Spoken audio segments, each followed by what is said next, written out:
when he was very young, building a temple for Guru Haji Vivekanandapuri in Tiruvannamalai. This building, this complex, was built by the Hindu himself, the guidance and with the guidance of his gurus.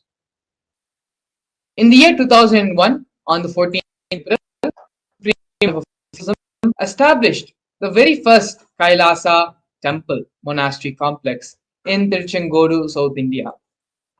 You can see here in the leftmost bottom hand corner, there is the annotation of this day in the Supreme Pontific's own handing, historical event.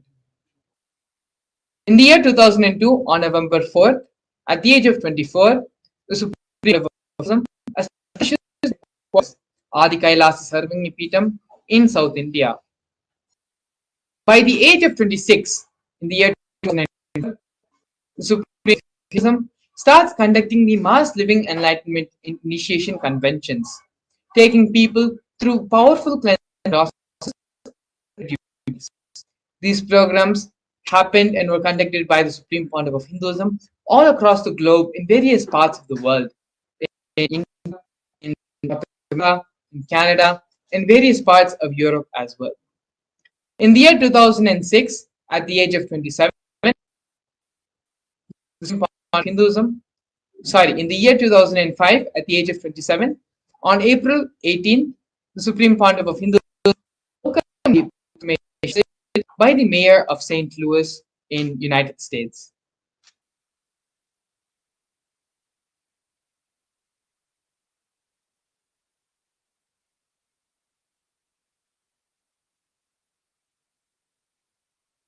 Here we can see glimpses of the Supreme Pontiff of Hinduism conducting the mass living enlightenment conventions throughout the globe in various parts of the world.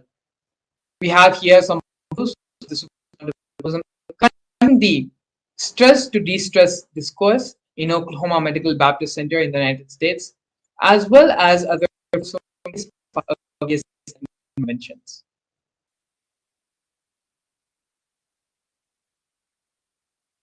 On the 15th, the 8th of September, the Nasik Kumbh Mela, the Supreme Pontiff of Hinduism initiated thousands of people into mass living enlightenment. The Supreme Pontiff of Hinduism in the Ujjain Kumbh Mela initiated thousands and thousands more into the mass living enlightenment.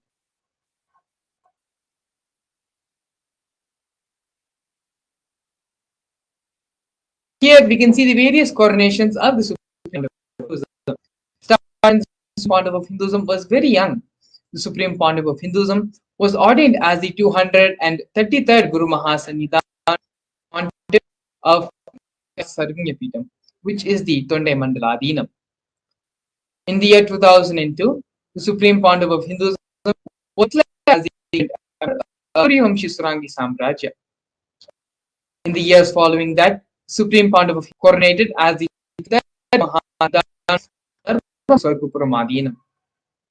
In the year 2012, the Supreme Pontiff of Hinduism was coronated as the 290th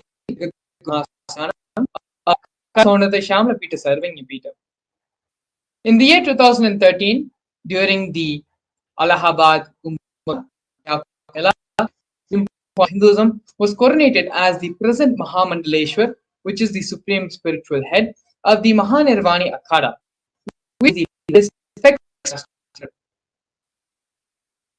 In the year 2014, the Supreme Pontiff of Hinduism was coronated as the Arya Mahaleshwar, the spiritual leaders of the Atal Akhada, which is the ancient apex body of Hinduism. In 2015, the Supreme Pontiff of Hinduism was coronated as the Supreme Pontiff of Hinduism, elected by a congregation of over 1,000 Hindus.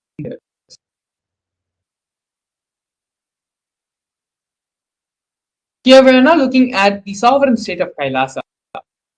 Kailasa is a cosmic, ancient, Hindu, enlightened civilizational nation whose vision is living enlightenment for all of humanity. Kailasa's mission is to revive and share with today's world the practical applications of the greater sciences for Hindu, including Hindu cosmic physics, Hindu alchemy, Hindu cosmology, Hindu biology, Hindu mathematics, the manifest sciences as revived by the Supreme Pontiff of Hinduism. These sciences were once practiced freely in over 6 are now facing extinction due to the persecution which is happening over a millennium.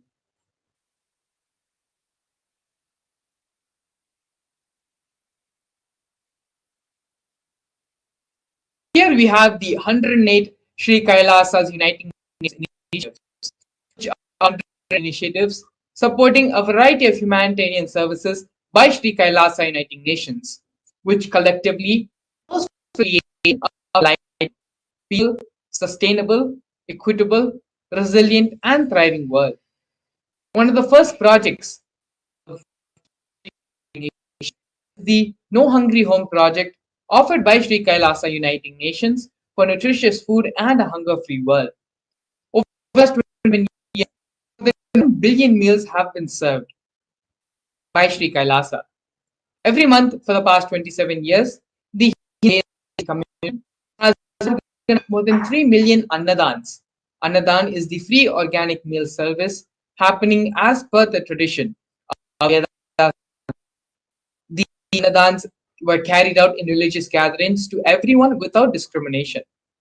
On normal days, almost up to 100,000 meals are served on festival days. And as you can see here in various photos, the Supreme Pontiff of Hinduism himself is saying and performing the Annadan service to many of the devotees and disciples and followers who have gathered.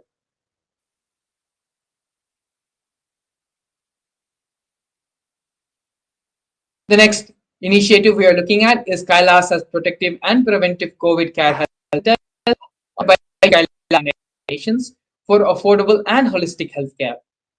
During the pandemic, a global event which happened, which affected everyone across the globe, the Supreme Pontiff of Hinduism is the only one who offered a safe haven in this time of global crisis.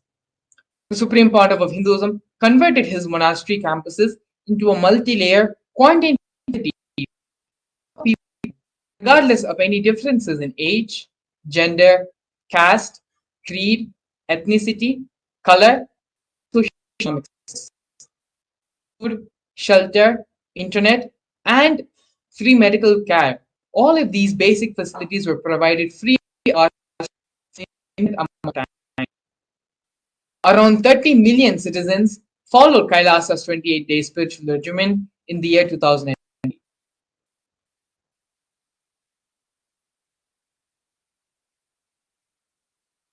Here we have Sri Kailasa Uniting Nations offering for development in the projects of Nithyananda Hindu University and the Nithyananda Gurukul. The Nithyananda Hindu University is the of Hinduism and is the world's largest Hindu university.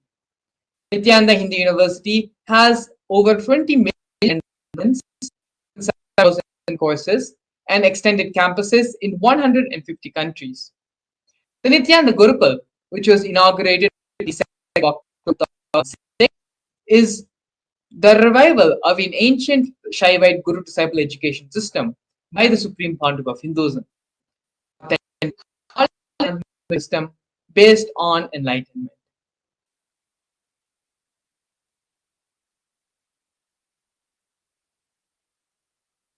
Next, we're looking at the Nithyananda Jnanalaya project and the Hinduismpedia offered by Sri Kailasa Uniting Nations. The Nithyananda Jnanalaya project was established by the Supreme Pontiff of Hinduism to collect and to preserve the 1 million knowledge is made accessible and shared free of cost to all. Collecting and preserving million source books. The Supreme Pontiff of Hinduism has authored more than 10,000 books in 3 languages, translated into 50 other different languages, and has given 10,000 plus hours of free discourses with a combined view of over 1 billion. Kailasa's Hindu was established by the Supreme Pontiff of Hinduism. The Supreme Pontiff of Hinduism collected more than 15 from all 19 Sarvanya Pitams, ancient mutts, and ashrams. 1 million pages on Hinduism, collection of 30,000 books, 1,000 e-textbooks, and more than 100,000 articles on various topics of Hinduism.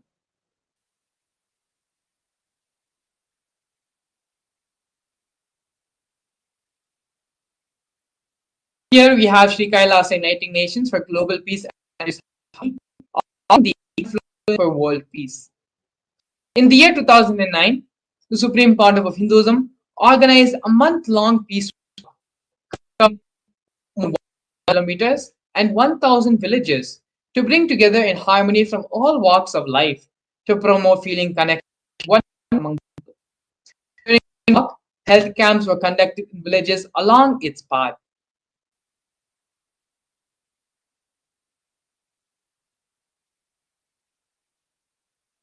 The next offering we are having from Sri Kailasa Uniting Nations is the Women Empowerment Programs for and Equality.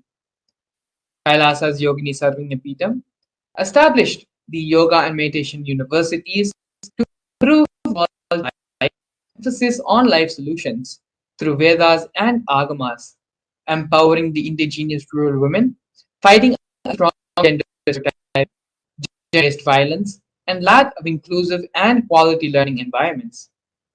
Some of these initiatives include Kailasa's Sandhya, which is a financing service, Kailasa's Women Foundation and Women Empowerment Self-Help Centers, launched in 108 places of the world since its initiation in 2009.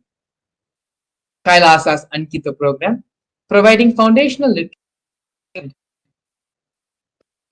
literacy about the working of basic community service and infrastructure environments. Kailasa's program is providing vocational training programs to rural and indigenous women to provide equal opportunities and access to independent self-sufficiency.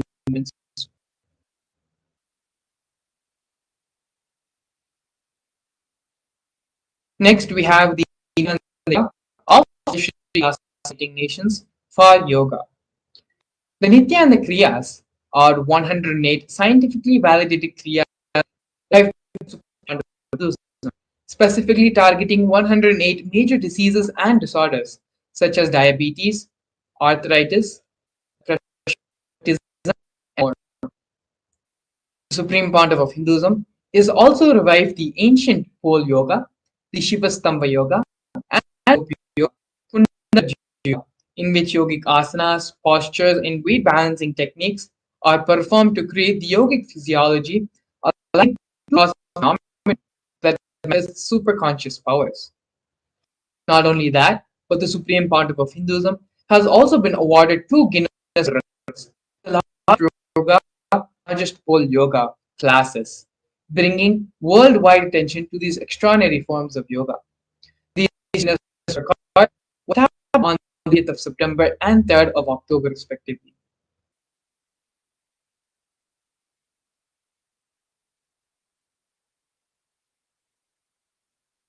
Here now, we're looking at one of the most historic moments in the history of Sri Kailasa, which is the establishment of Kailasa Nation in the United Nations.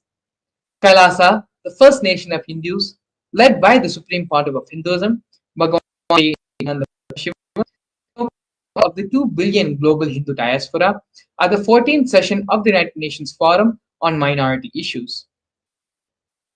A significant milestone of Hindus and the sovereign state of Sri Kailasa happened on the 2nd of December 2021.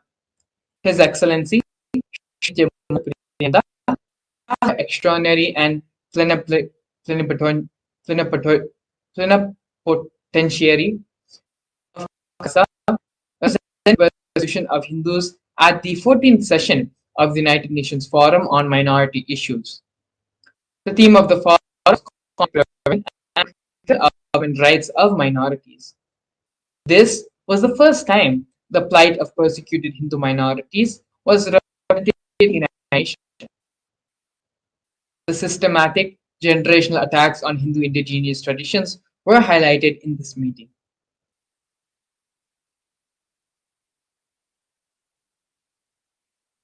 Here we can see the various torture and murder attempts by the state and non-state on the of the Supreme Pandav of Hinduism. Over 70 assassination attempts and physical attacks on the Supreme Pandav of Hinduism has happened in India and abroad. More than 40 attacks on community members, destruction of monasteries and temples, over 60 incidents of rapes, attacks and women, intense lawfare through the 100 different false legal cases, intersectional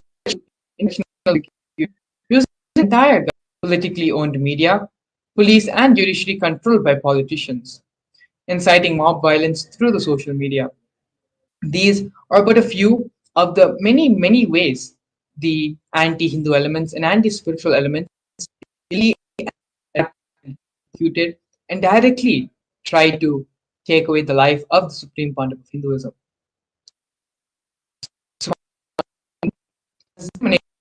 With persistence and resolution in creating and reviving the Hindu tradition,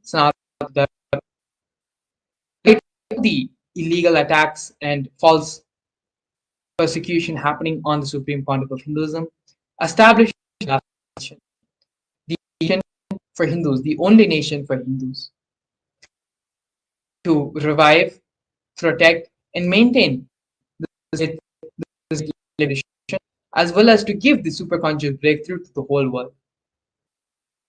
In the next segment, we're going to be learning about one of the most important aspects which is the Supreme Pandav of Hinduism is the reviving and giving the superconscious breakthrough to the whole world, and that is the science of power manifestation.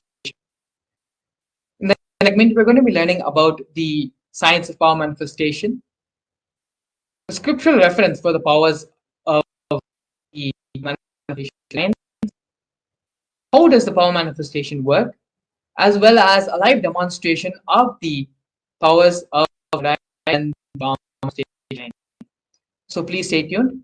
We'll have, after the break, we're going to be seeing a live demonstration of this science of power manifestation. A more intelligently connected world leads to a brighter future. An enlightened humanity leads to a better world. During the Paramashivam program, we help people to discover their superhuman possibilities and help them to find and achieve the true purpose of their birth by giving them the techniques, practices, and methodologies from the Vedagamas, the original source scriptures of Hinduism. The Supreme Pandav of Hinduism is reviving the ancient original Vedas and Agamas in all its glory, in a user-friendly way for the modern mind. The Supreme Pandav of Hinduism is transforming human beings into divine beings, reviving, initiating, and replicating the 463 powers from the Agamas revealed by Paramashivam. The Supreme Pandav of Hinduism is not just giving solutions for every problem man faces, but is making them irrelevant to their lives by transforming human beings into divine beings. Listen. Any argument presented by your mind, body, your present reality to establish you are not Paramashiva. You are not omniscient, omnipotent, omnipresent. Anything presented to prove you are not Paramashiva is illegitimate. Decide this. This is super determinism. Understand? Anything you declare as illegitimate will lose power over you, will die in few days, few minutes, maybe in few weeks, whatever few days it takes. It will not have power over you. Understand? This is the method for sudden enlightenment.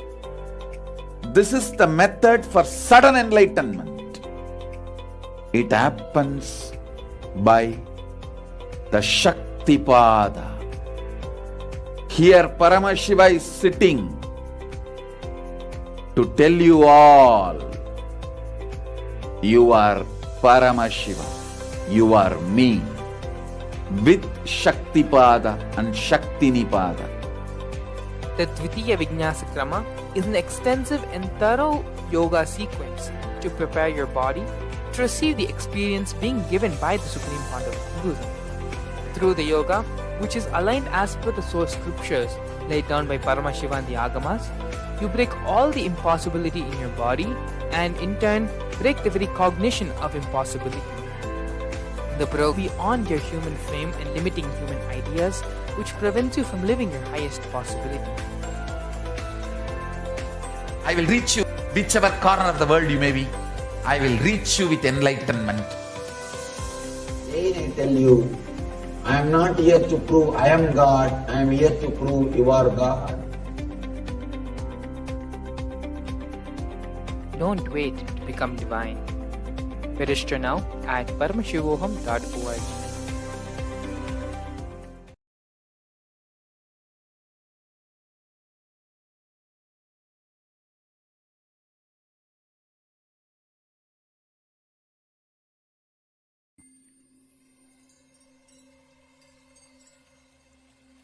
I welcome you all with my love and respect.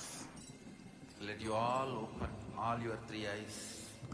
Om Nithyananda Paramashivam.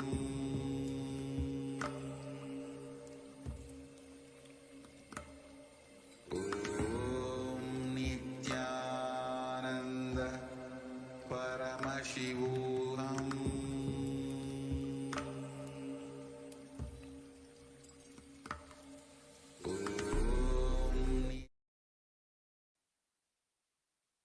Nithyanandam, we welcome all the viewers watching us live on our social media platforms, YouTube Live, Facebook Live, to this powerful session on the science of manifesting Shaktis. So today in this session, we're going to be seeing the various aspects of how the Shaktis manifest and how these Shaktis are useful to our life. So first we're going to be seeing how these Shaktis manifest. So in the Vedagamas, which are the source scriptures of Hinduism, Paramashiva elaborates in detail about how every human being is hardwired to be able to manifest the 463 plus extraordinary Shaktis of Paramashiva. Manifesting powers are described as a systematic method and science for human beings to explore the various possibilities and powers and have access to the various states of consciousness. Shaktis manifest from the fundamental cognition that you are divine and not that you are going to become divine, or you are a man and going to become divine. So now we're going to be seeing the difference between the Shaktis and Siddhis. So the Shaktis are expressed from the space of enlightenment and as a side effect of feeling connection with the divine and the highest integrity with a guru. Shaktis are the source of enlightenment, whereas Siddhis are powers that manifest from the tapas or penance for enlightenment. So when you're on the spiritual path for enlightenment, the powers that manifest is the siddhis, and also the shaktis are of Paramashiva manifest through ordinary human beings in an extraordinary way after initiation from the avatar. That's the most important point, which is the difference between the shaktis and siddhis. When you are initiated by a guru, by a living incarnation, the extraordinary expressions that start manifesting through you are the shaktis, and shaktis are permanent. whereas the siddhis are not permanent, and they divert you from the path of enlightenment. Now we're going to be seeing the pramanas, or the various evidences which time test and foolproof the powers. So we have four methods and four levels through which this there are four ways and four methods through which these powers are manifested, verified. So first is the Shastra Pramana, which is the scriptural references for these powers. Then we have the Apta Pramana, which is the experiments and the experiences which were recorded by our ancient rishis, who were the scientists of the inner science, and the various masters like Ramakrishna and Ramana Maharishi, who have come before us and proved to the world that this science of manifesting Shaktis is possible by every human being. Then we have the Atma Pramana, which is the and validated experiences of the Supreme Bond of Hinduism. After he had any of his experiences, he verified with the Vedas and Agmas, which is the Shastra Pramana, and with other masters to see whether his experiences match with the teachings of Paramashiva itself, which is the Vedas and Agamas, and the Apta Pramanas, which are the experiences of the rishis. And then I welcome you all with my love and respect. Let you all open all your three eyes. Om Nithyananda Paramashivam.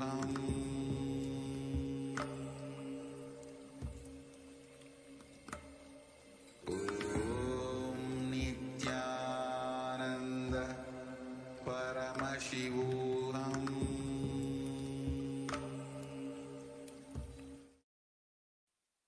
yes, sorry for the technical glitch. Then we have the Pratyaksha Pramana, which are the scientific evidences for the manifesting of these Shaktis. So now we are going to be in few minutes we are going to be seeing the detailed details of each of these pramanas. So before that, we are going to be seeing the source, from where do these powers manifest, and the answer is Paramashiva. Paramashiva is the primordial divinity in Hinduism, the ultimate reality and cause, which is self-effulgent, Swayam Prakasha, all pervading, unclutching, beyond time, space, form, and causality. The fundamental base of Avyakta, the ultimate, and the Vyakta, the manifest existence. And he performs the Panchakritya, or the five cosmic acts. So, from that, this whole universe and this whole cosmos that we know is created. The ultimate truth about Shaktis are when the powerful cognitions, the jnana, is mapped into our consciousness, the prajna, it manifests as powers and possibilities, which is called prajnana. Now we are going to be seeing the detailed pramanas for these powers.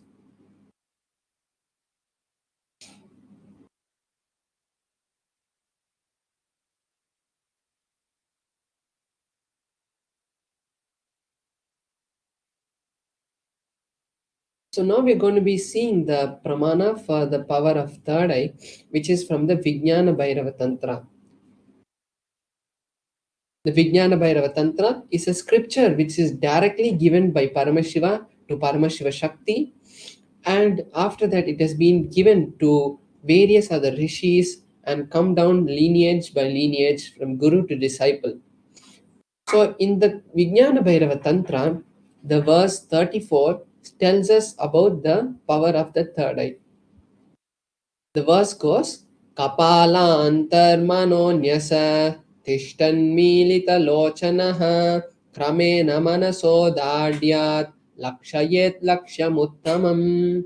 The translation is by fixing the mind on the inner space within the crown center and sitting stably without any movement, having the eyes in succession to the third eye, and stability in the mind and inner space.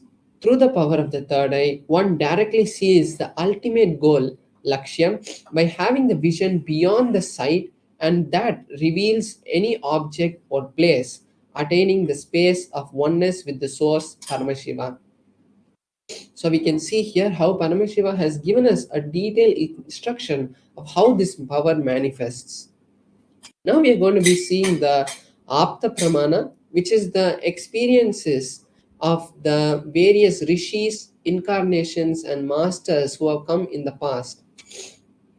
So here we can see a beautiful verse from the Bhagavad Gita, which is from the Mahabharata. And in this verse, Arjuna asked Krishna that Arjuna wanted to see the cosmic form, the Vishwarupa Darshana of Bhagavan Shri Krishna. And at that time, Bhagavan Shri Krishna tells Arjuna, "You cannot see my cosmic form with these physical eyes of yours. Therefore, I grant you the divine vision of the third eye. Behold my cosmic opulence." So then, after this initiation, Arjuna is able to see the cosmic form of Bhagavan Shri Krishna, and then he narrates the whole happening, the whole beautiful darshan that he has in the 11th chapter of the Bhagavad Gita. Inside and outside broke. The first experience is that I was able to see everything around me, above me, the whole.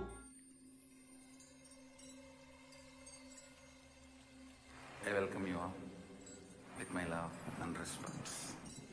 Let you all open all your three eyes. Om Nithyananda Paramashivam.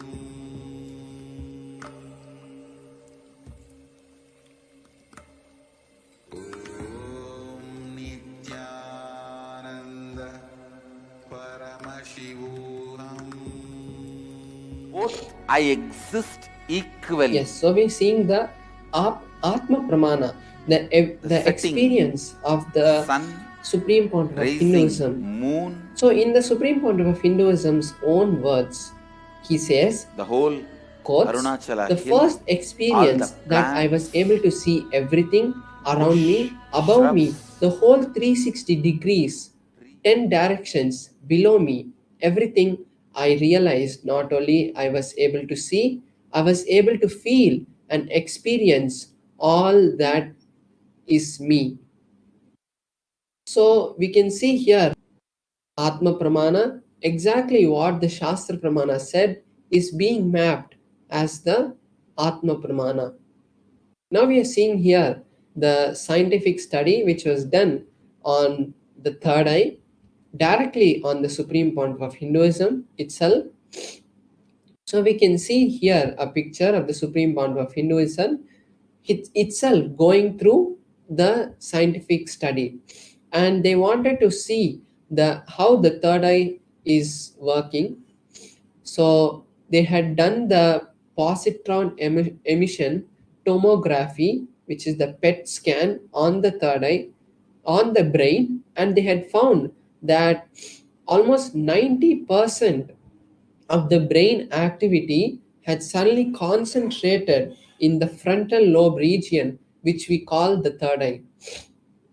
So this is the amazing scientific research they were able to find, scientific understanding they were able to find from this, for the power of third eye.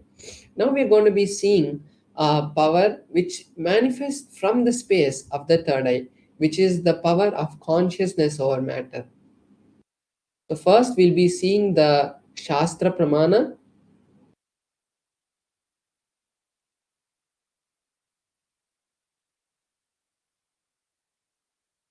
So the Shastra for the power of consciousness over matter comes from the Sutra 120, Dharana 95.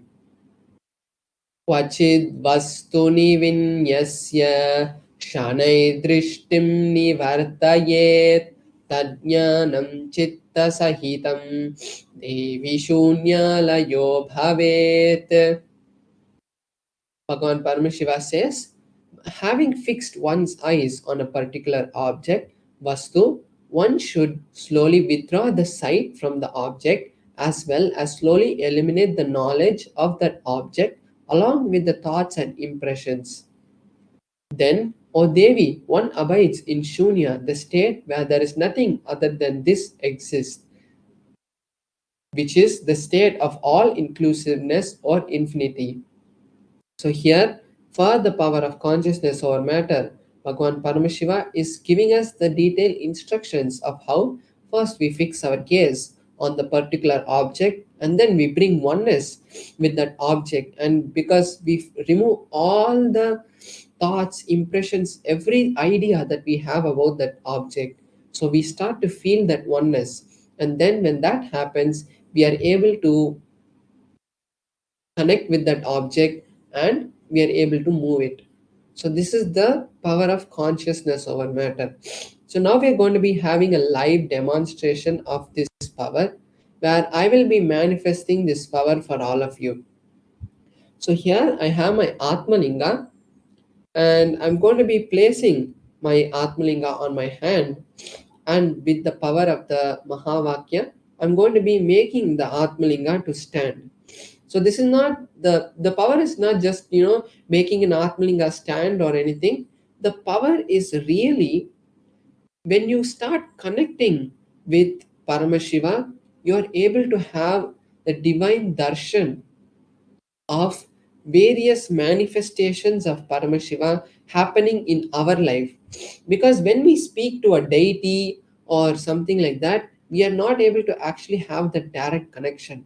But when Paramashiva manifests through this, we are able to really connect with the deity.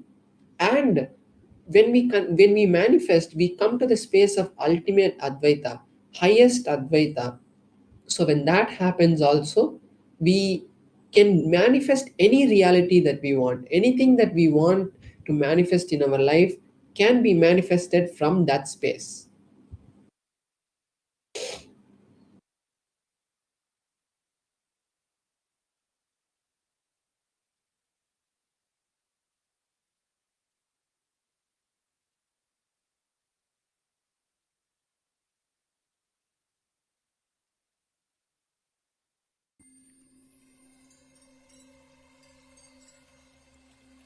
I welcome you all with my love and respect.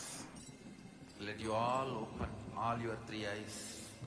Om Nithyananda Paramashivam.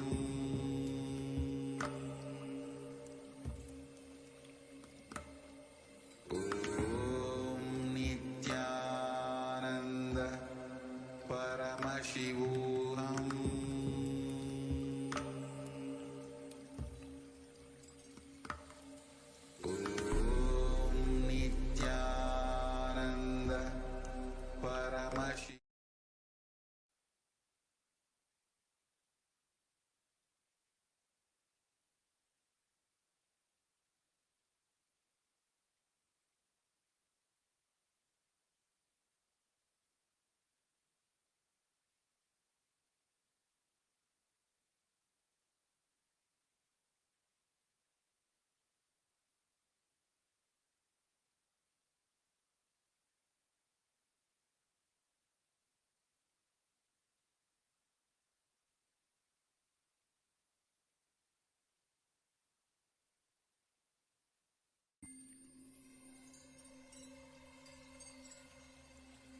I welcome you all with my love and respect. Let you all open all your three eyes. Om Nithyananda Paramashivam.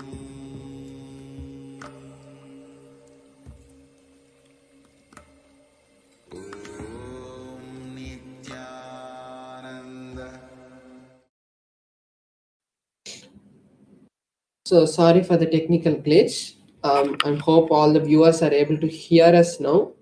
So I was just saying, so here is my Atmalinga, and there is no strings tied to it or anything. And my hand also is there. There's no strings or no kind of glue or anything which is there. And the Atmalinga is made of a crystalline material. So no kind of magnet can be used to pull it.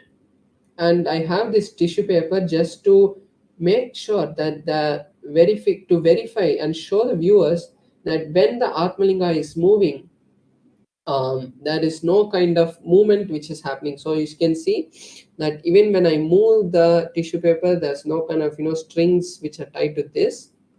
So when I place my hand like this and the Atmalinga is moving, I'll just be circling the Atmalinga to show that even when the Atmalinga is standing, there is no kind of movement which is being caused by any other external force except the force of consciousness. So I'm just holding it here. So the most important thing that all the viewers should do now is that we are going to be creating a space of oneness with Paramashiva. So this is the best time all of you can take to really create any reality that you want. Like if you want health, wealth, or any relationship, or you want ultimately Paramashivoham to manifest, this is the best time you can use to create that reality. And now we can all get into the space, to a meditative space, and let's see the manifestation happening. So I'll be chanting the Mahavakya right now, just placing my Atmalinga firmly.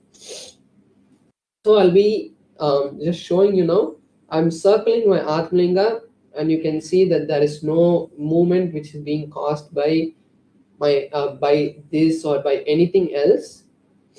It's just the hand and the Atmalinga is stable. So I'm just placing this here itself so that you can see that there is no other thing.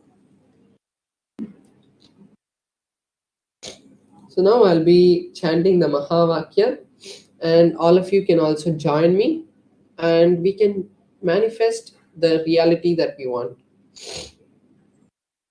Om Nithyananda Paramashivoham.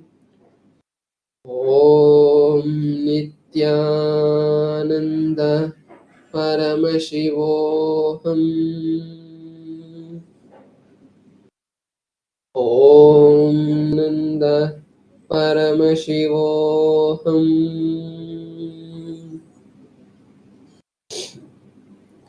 Om Nithyananda Paramashivoham.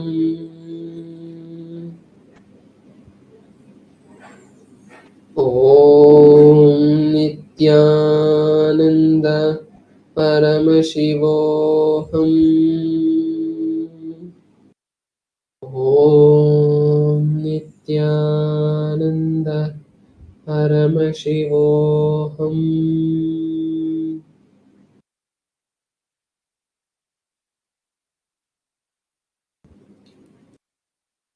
So now I'm just going to circle the Atmalinga to show even when it's standing now, there's no external movement which is being happening.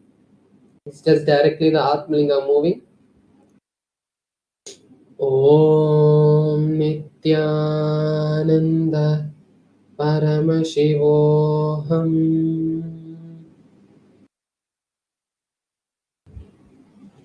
Om Nithyananda Paramashivoham.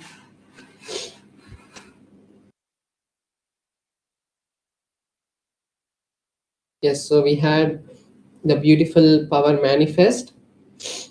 So this is the best opportunity all of you can also take to manifest any powers.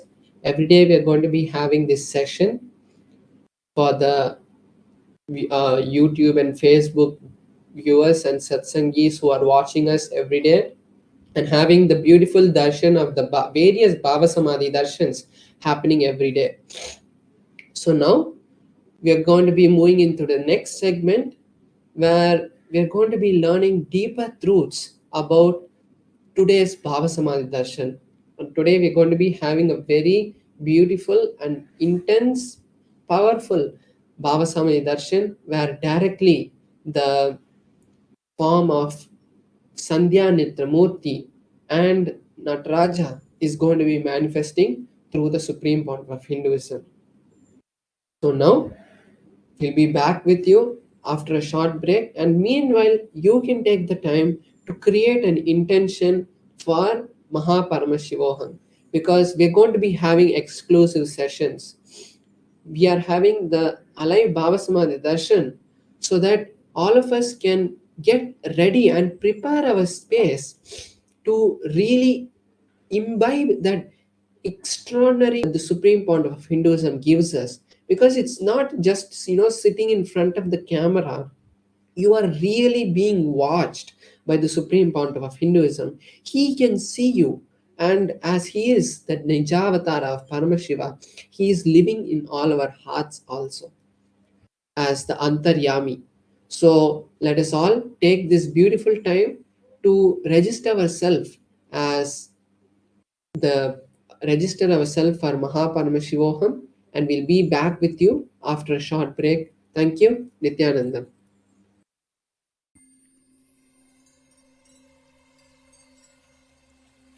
I welcome you all with my love. A more intelligently connected world leads to a brighter future.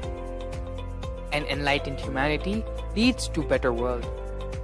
During the Paramashivam program, we help people to discover their superhuman possibilities and help them to find and achieve the true purpose of their birth by giving them the techniques, practices, and methodologies from the Vedagamas, the original source scriptures of Hinduism.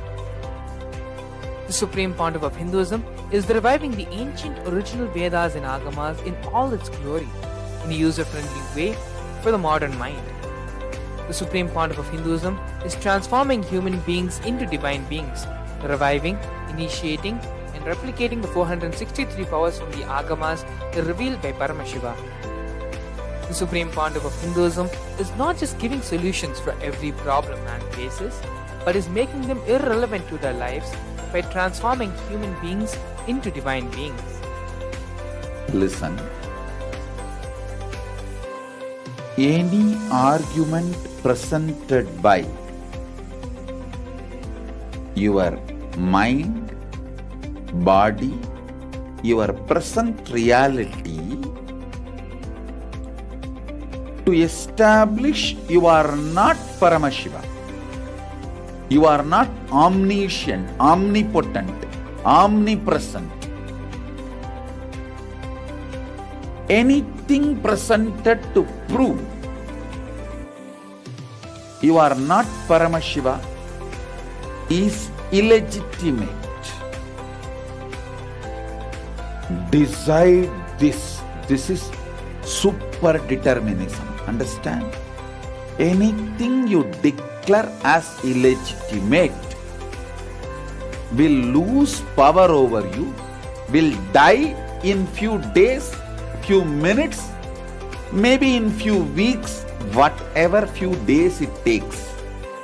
It will not have power over you. Understand, this is the method for sudden enlightenment. This is the method for sudden enlightenment. It happens by the Shaktipada.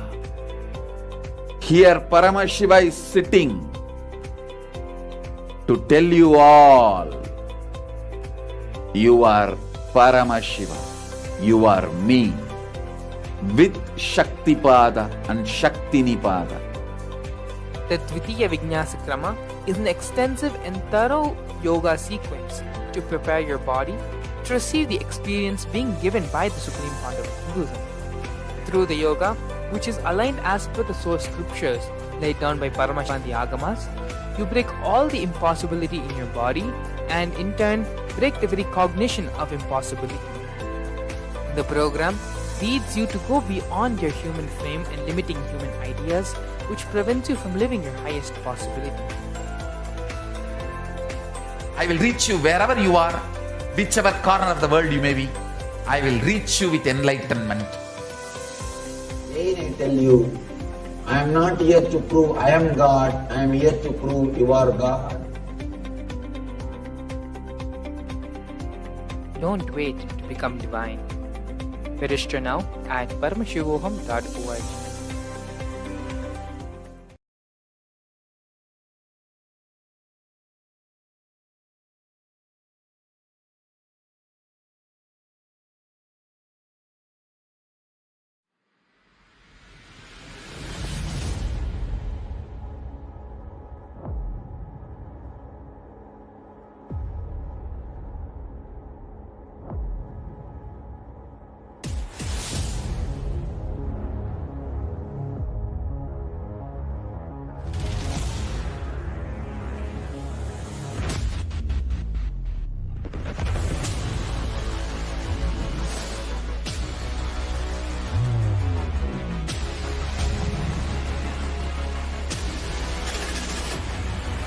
You will become Paramashivam.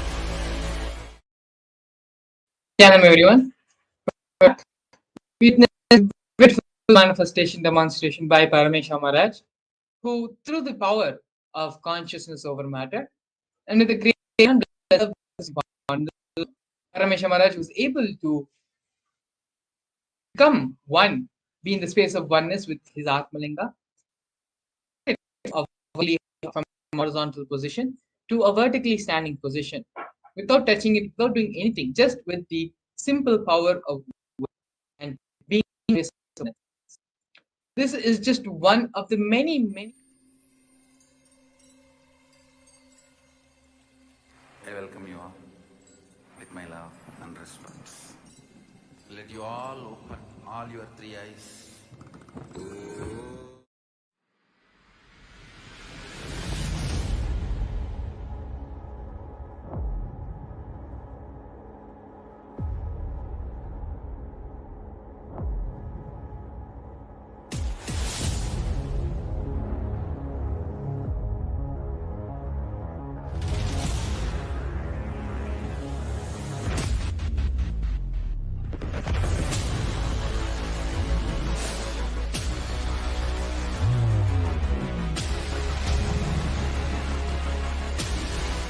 Yes, welcome you all back. Sorry for the technical glitch. We witnessed very power manifestation by Paramashivam Maharaj. This is just one of the many powers in the Agamas. A total of 463 powers are listed by Paramashiva in the Agamas, which are capable of manifest the same super divine beings. So, in the next couple of hours leading to how the we will learn about the Murthy, about the Leela of the Sandhya Nritta Murthy, which is the Bhava Darshan. We'll be learning about the Murthy, and we will also be doing a couple of internalization exercises. Help us understand how the allow our beings to open up and express itself fully so that we are in the receptive space to receive the darshan. Topic of the video which we are going to be watching now is everything is auspicious. Everything which is happening to us is not. We may perceive it to be bad, but everything is auspicious. The Supreme Pontiff of Hinduism will be continuing to expand on this understanding full cognition in a series of satsangs and videos which we're going to be watching now. Before we enter into the satsang, come to the space of restful awareness. It is only in the space of restful awareness when we move from the space of everything the Supreme Pontiff of Hinduism says will become a part of our being, will become a part of our cognition. Please sit straight and allow yourself to come to a restful, relaxed position.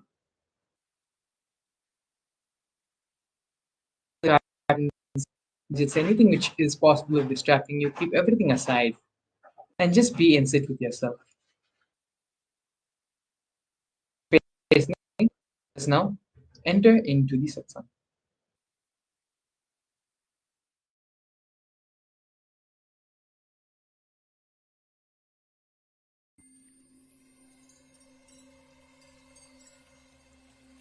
I welcome you all with my love and respect. Let you all open all your three eyes. Om Nithyananda Paramashivam.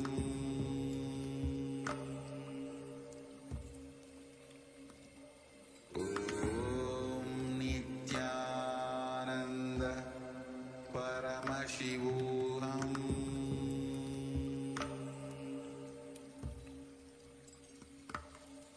Om Nithyananda Paramashivam.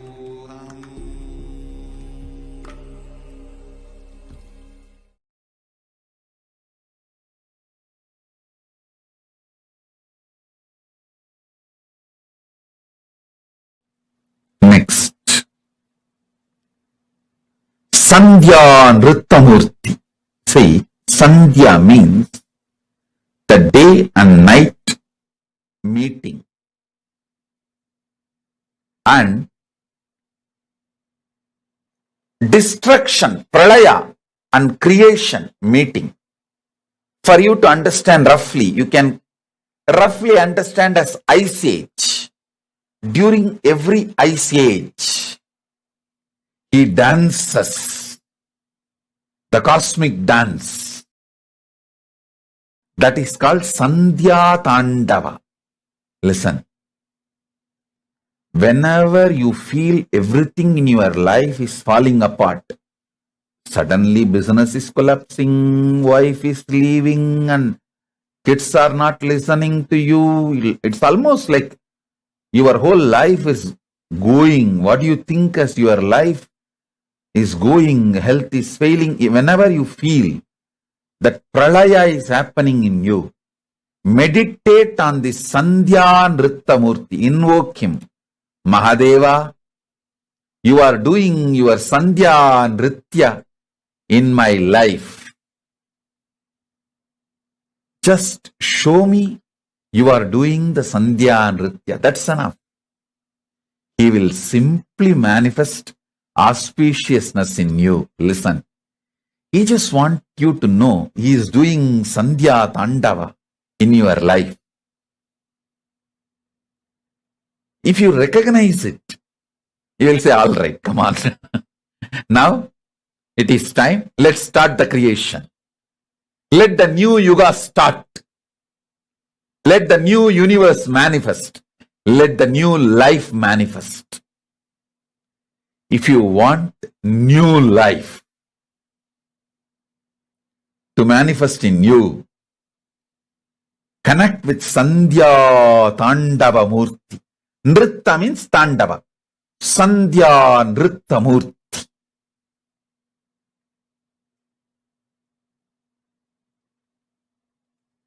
Tandava goes through certain discipline. Nritta is beyond all discipline.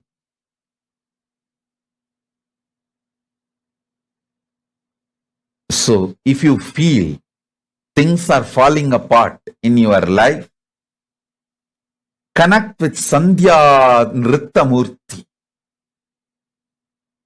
Mahadeva, Paramashiva, I know you are doing Sandhya Nritta in me. Just reveal that you are doing Sandhya Nritta, so I'll be in peace. That's all. He will feel, fellow caught me. Now he knows my Leela. Okay, come on, all right. I'll create the new life for you. I'll manifest new life for you. Delusion will delude you as long as you have not recognized the delusion is deluding you. The moment you recognize delusion is deluding you, it can no more delude you. Delusion cannot delude you The moment you recognize delusion is deluding. Actually, even this Sandhya Nritta Murthy we have in Seattle Temple. Seattle Temple, we have not only the huge Nataraja, Ananda Nataraja, we have some more dancing forms of Shiva. I think we have done that 108 dancing forms of Shiva and sent to different temples few deities, few forms. So Seattle has Ananda Tandava, as in Chidambaram, and Sandhya Nritta Murthy, and even Los Angeles has few more Tandavas of forms. So connect with this superconscious mutation, Sandhya Nritta Murthy. You will realize nothing is falling apart, everything is falling in place.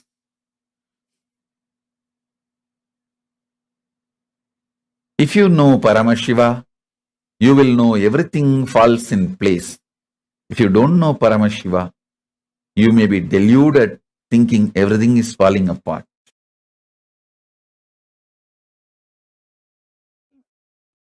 Principle of creation getting created. Listen to that very carefully.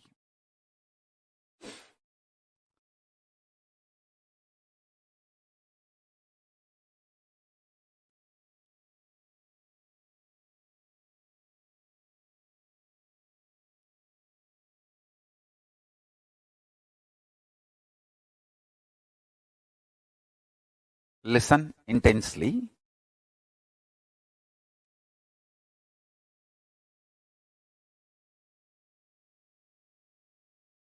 Principle of manifestation getting manifested. Principle of maintenance getting manifested. Principle of rejuvenation getting manifested. Principle of pulling out of delusion getting manifested. Principle of liberation getting manifested. So, creation of the universe is one level.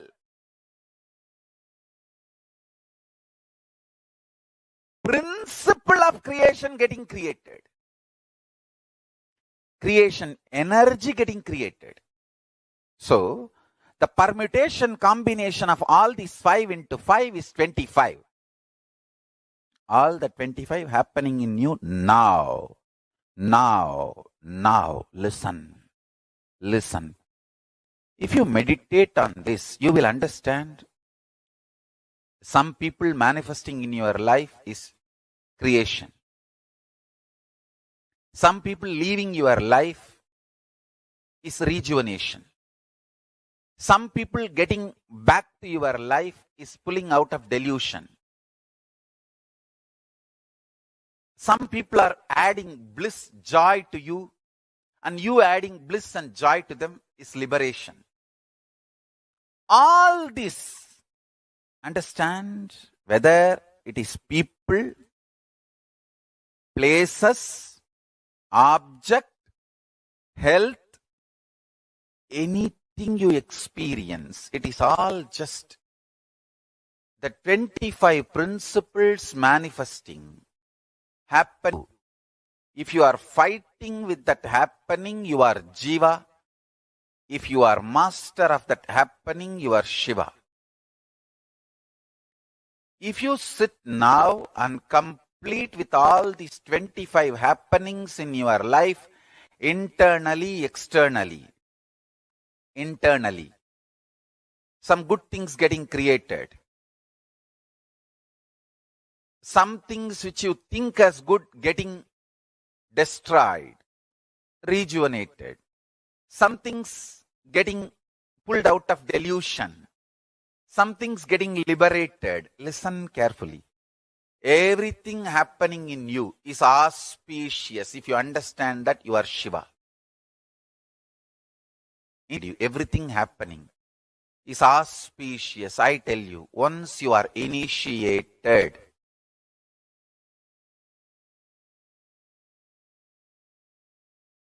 Once you are initiated, once you are my disciple, listen very clearly.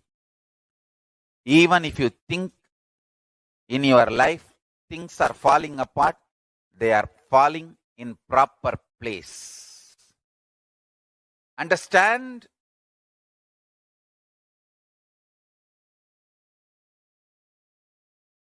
Nothing is falling apart.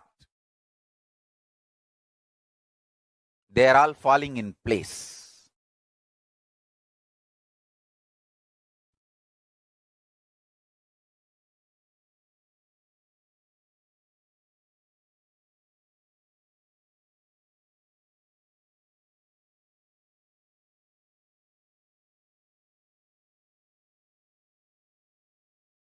Once you are initiated, you are integrated to Guru, Linga, Sangha. I tell you,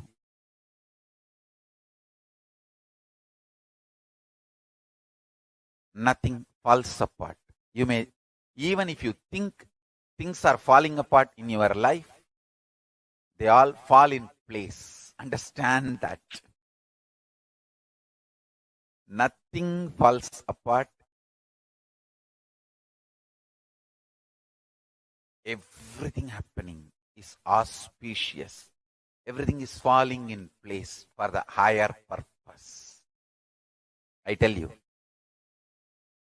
Once you sit with that clarity, you are Shiva. If you are able to come to that clarity, you are master of your life. You are Ishvara. I tell you,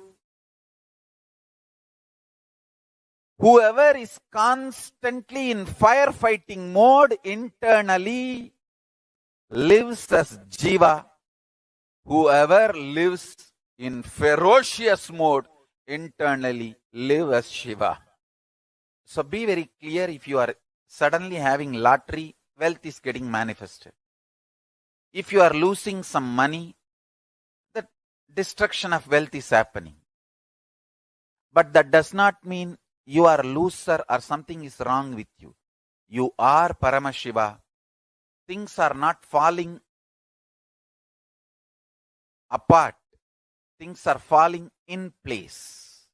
Sometimes some wealth loss awakens strong, active, workaholic energy in you, which is, you may have a few $1,000s, but the energy gets triggered in you, maybe worth of millions of dollars in this happening. So nothing is wrong, inauspicious. Anybody who soaks into this powerful cognition, whatever is happening is auspicious. First of all, that powerful cognition fellow, you will not have violence inside. And you will not be doing anything wrong. You will be living as Paramashiva. When somebody tries to attack you, they only create karma. It's not that you have some karma, because of that they are coming near. No, they create karma for themselves. You live in a pure Paramashiva space. You are integrated to your Guru. The powerful cognitions they manifest. It may be very simple word, but it will just open your Kundalini and make it into reality. Now, I am telling you about the most sacred secret of death. 5 into 5 means creation, sustenance, rejuvenation, pulling out of delusion, liberation. This 5 into 5, this 25 principles is happening now in you. Take this as powerful cognition. And everything happening inside you, outside you is auspiciousness. This powerful cognition will make you intelligent, strategic, brilliant, powerful. It will not make you lazy, tired, bored, powerless. No, understand that. It will bring so much healing and energy, especially when you are my disciple. When you are initiated by me, integrated to me, understand? It just manifests in you. Like if you are initiated and you have not abused me and you are not interested in abusing me, if you are clear about that, that's all. You are integrated to me. You are my disciple. Understand? If you are my initiated disciple and integrated to me, listen very carefully. This word may look very simple, but meditate on it. It will just open Paramashiva in you. Everything is auspicious. Whatever you think, good, bad, right, wrong, everything is just these 25 activities happening. Some thoughts getting manifested, some thoughts getting sustained, some thoughts getting distracted, some things coming in your life as manifesting, some things getting maintained, some things getting distracted, some things getting pulled out of delusion, some things getting liberated. Understand this. This 25 will go on in you forever. You can be in firefighting mode as a jiva, means deluded individual. Or you can be in ferocious mood as Paramashiva, individual.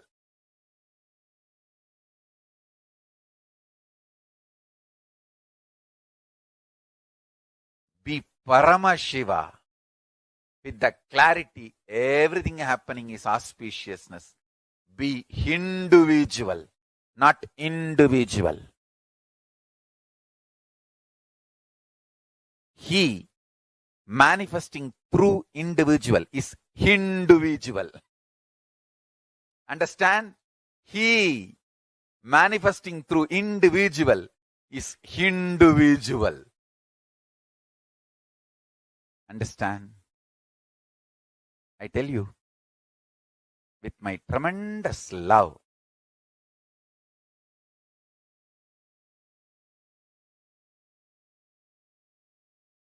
just meditate, internalize this powerful cognition. Everything happening is auspicious and Paramashiva is within me doing all these 25.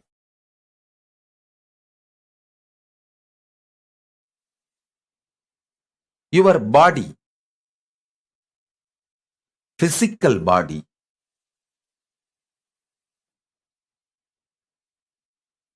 carries the consciousness.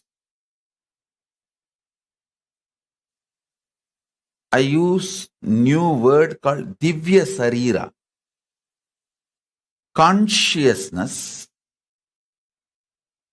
wearing this body is Divya Sarira. That consciousness getting more and more empowered. When the consciousness gets empowered, you don't feel suffocated by physical body and its limitations. Listen.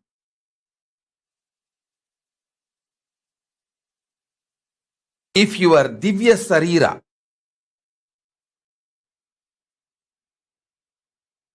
the consciousness which is holding your body,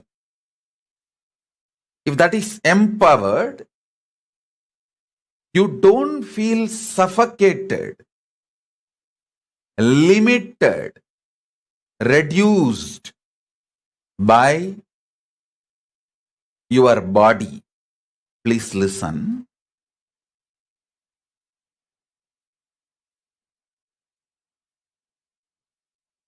Body limiting your possibility makes you feel suffocated.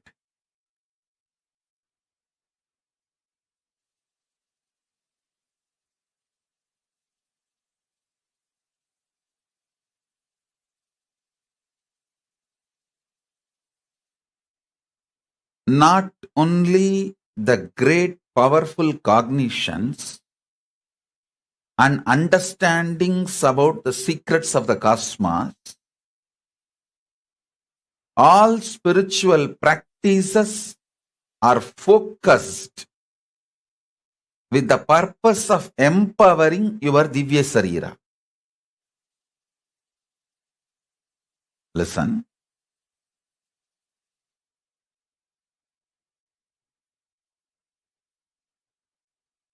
Yesterday's satsang, I gave you one truth. If you rest in Samadhi, you will see everything in your life is complementing your different aspects. The wealth you earn, or the money you spend, the relationships getting added in your life, or people leaving from your life, comforts and wealth, artha getting added or leaving, the higher values, understandings getting added to you, and middle class values leaving you, everything, if you see, it just complements your expansion. If you get terrorized by your life, suffocated by your life without understanding, if you feel everything is chaos, everything is falling apart, due to your inner restlessness, you feel whole life is complication and incompletion. I tell you, nothing falls apart, everything falls in place. Nothing in life falls apart, everything in life falls in place. All of you should know, I don't teach the shit called positive thinking. No. First of all, I don't believe in that shit, and I don't teach that. I teach you reality. I teach you the truth. You are intensely brainwashed by suffocating ideas about life by media and the so-called human society.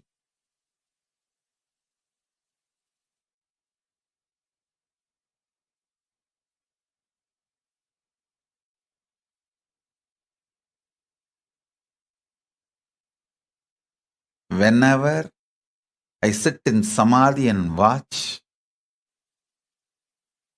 I see clearly everything is so auspicious. Not only I see it, when I see life as auspicious, my Divya Sarira gets so empowered. It just manifests powers and miracles. Every time when I reveal the higher truths, it empowers your inner space. It empowers your very being.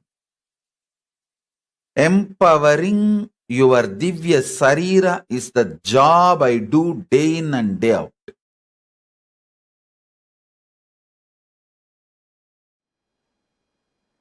Whenever you look at any destruction as a reminder of your inauthenticity and irresponsibility, it is no more a destruction in your life. You learnt how to make anything negative into positive to strengthen your life.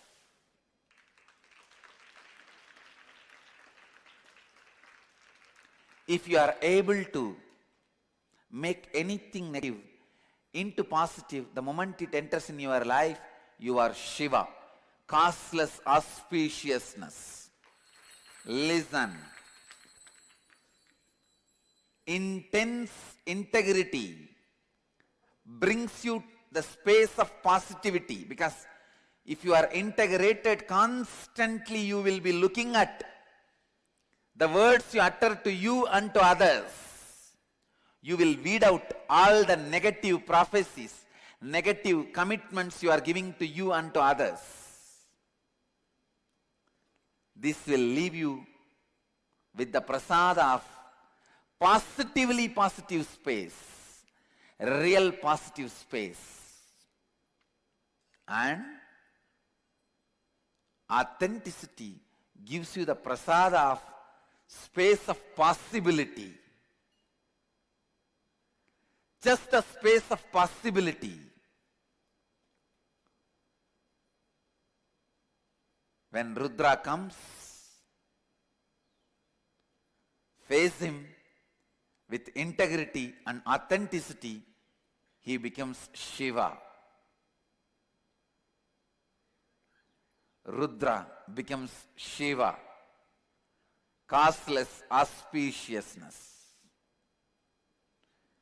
He becomes the space of rejuvenation, not just destruction.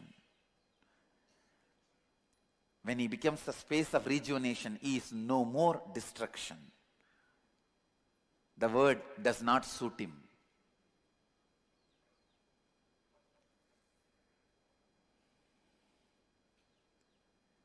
The space of positivity, space of possibility,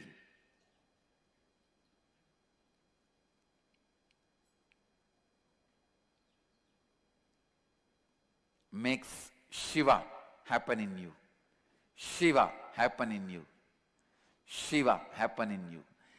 Whenever you see any destruction happening in your life, with the view that it is happening only to expand you, you are in the state of Shiva, Rudra. Rudra becomes Shiva.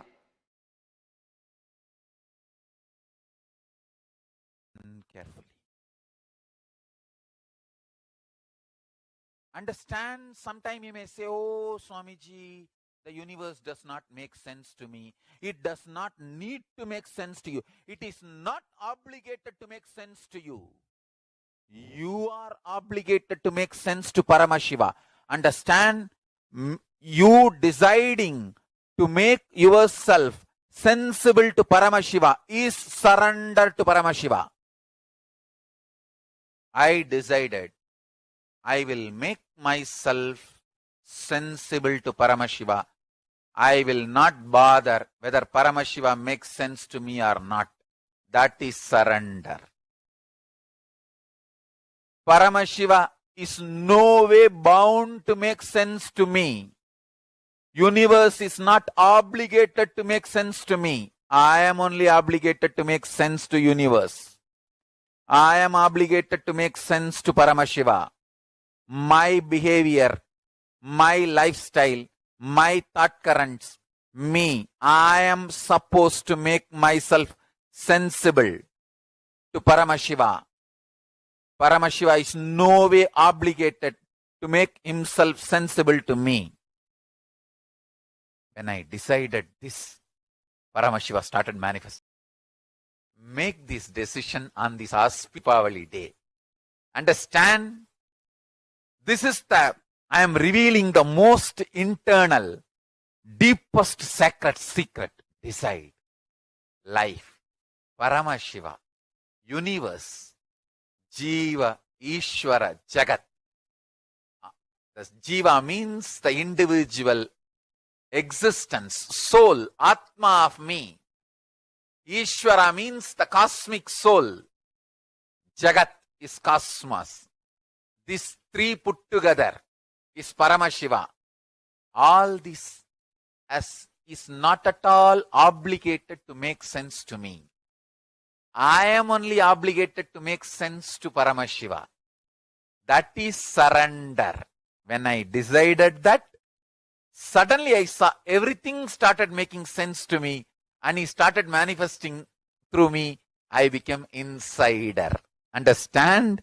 As long as you think world, universe should make sense to you, you will be an outsider.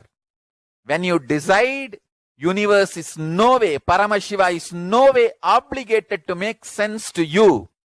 You are only obligated to make sense to Paramashiva. You become insider. Paramashiva starts revealing all the truths to you, and he makes so much sense to you. Understand? When Paramashiva starts making sense to you, you feel just with life. Wow, life is dharmic. Nothing is negative in the universe. Everything is auspicious. Shiva. Shiva means in Sanskrit, costless auspiciousness.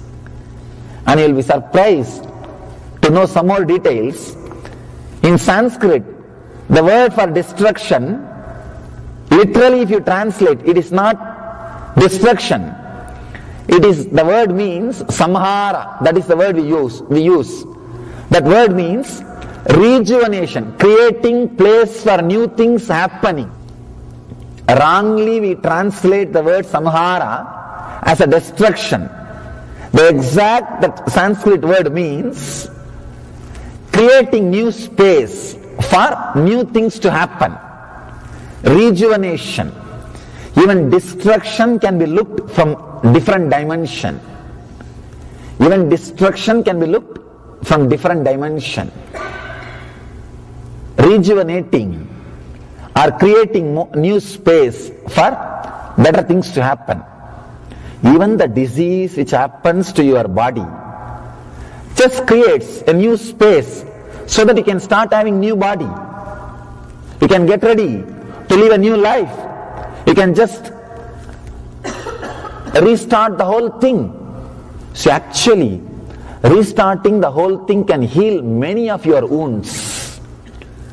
There are some wounds which can't be healed just by going to sleep and coming back. There are some wounds which can be healed by falling asleep and coming back. You will forget. There are some wounds which can't be healed by falling asleep and coming back. At that point only you decide, let me restart the whole thing. Let me just refresh. Then you allow the body to have some disease so that the rejuvenation process can start. You can drop this body and take a new body and start new life, the new way of thinking, new way of living, new way of expressing. Every moment when you move from one moment to next moment, you are expanding, you are growing, you are learning. If you look from this angle, even your death is auspicious, because you are going to next step, you are going to further. Only if you are not clear about the next step, you will feel the fear of death. It is not even fear of death, it is fear of unknown. Fear of unknown. Present moment is the possibility of rejuvenation. If you are in the present moment, you will experience overflowing energy in the body. You will feel whatever is happening is auspicious. If you are caught with Brahma or Vishnu, you will not feel whatever is happening is auspicious. If you are caught in Shiva, if you are centered in the center, present moment, where future is disappearing into present and becoming past.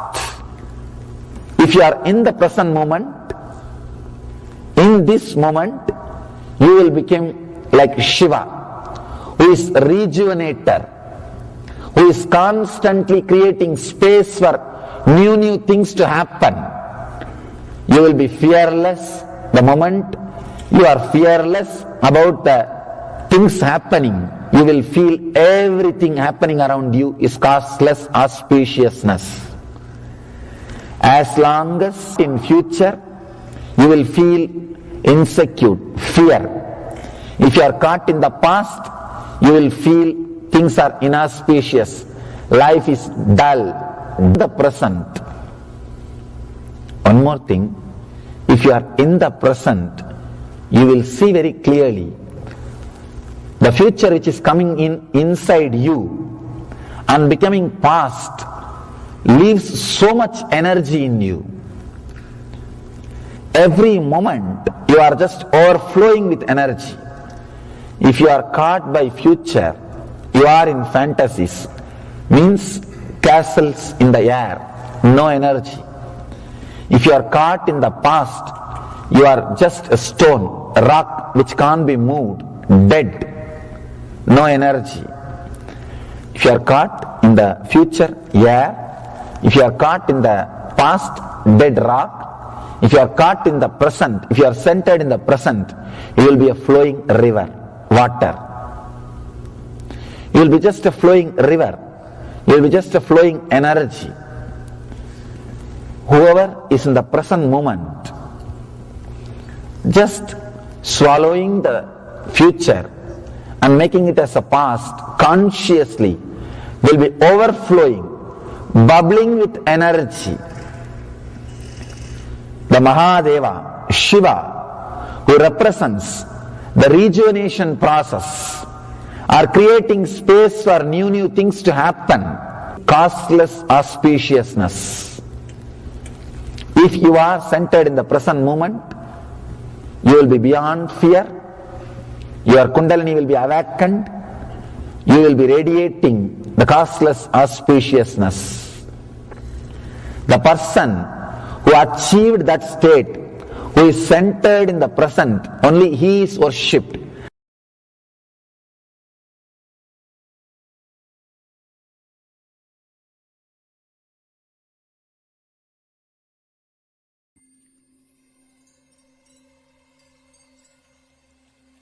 I welcome you all with my love and respect. Let you all open all your three eyes. Om Nithyananda Paramashivam.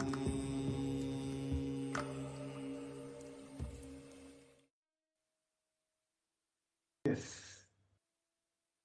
Now we all heard from the Supreme Pontiff of Hinduism, and we understood our own delusion that how we, every aspect of our life, thinking that everything is falling apart. The actual truth is everything is falling in place and everything is happening for auspiciousness. So these, the incidents which believe my whole life is failing. I'm getting into this pralaya.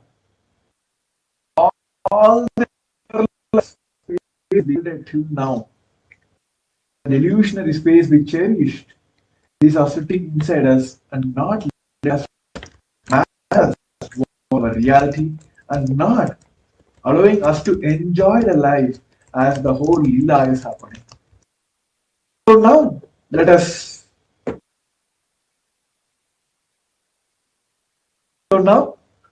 all this incident which is sitting in our life and not letting us to manifest the reality in our life. So our request all join us on social media platforms, YouTube Live, Facebook Live. Request all of you now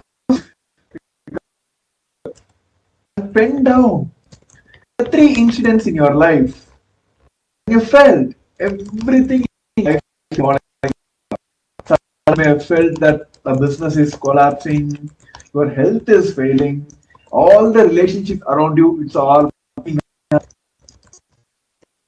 everything is happening simultaneously. At one point you felt my whole entire life is failing. Whatever initiatives you take, everything is collapsing. You thought that I'm having a life. So let us sit with ourselves and internalize and put down incidents in your life when you felt everything in your life is falling apart.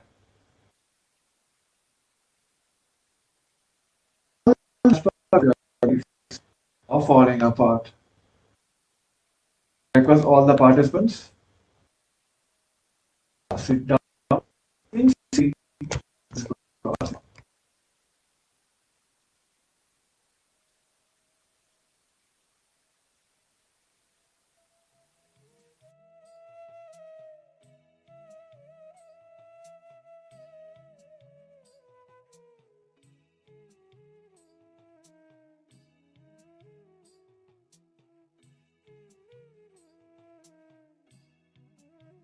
தெரியல ஒரு பிரச்சனையா இருக்கு இந்த ஜூமா.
The actual truth now. All the delusions will go on as well as not organized. The delusion is deluding you. How much ever you recognize that your delusion is deluding you, all delusion will have power over you and it will go on delude you. Which is needed from us is to recognize and come to the space and understand that are deluding us. The moment, now, the right moment when you recognize that your delusion is deluding, it will loses all the power over you and it no more can delude you. This is the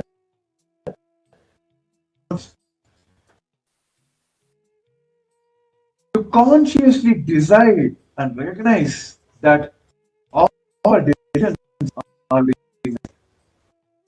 The moment you come to this conclusion and understanding, all the delusions, perceptions, powerless cognitions, all you have, which is literally spoiling your life, making you to fail in everything, making you believe that your life is falling apart, it just loses power over you and you will every time that your life is conscious. So let us make this strong decision.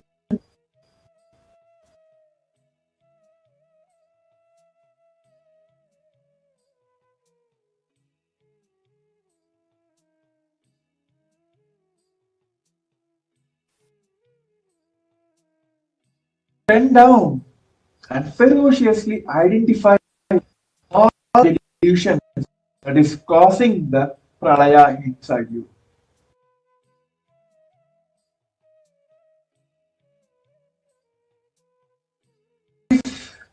we come to this understanding that or this only because of my delusions,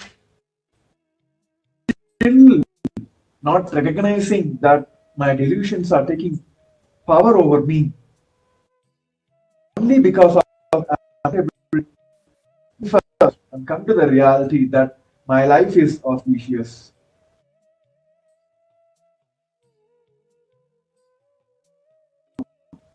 All sincerely do this process now and fully identify all the delusions that is causing the pralaya in you.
Yes. Now we have identified and written all the delusion that is causing the pralaya in our life. Now let us decide that whenever you feel that the pralaya is happening in your life, just meditate on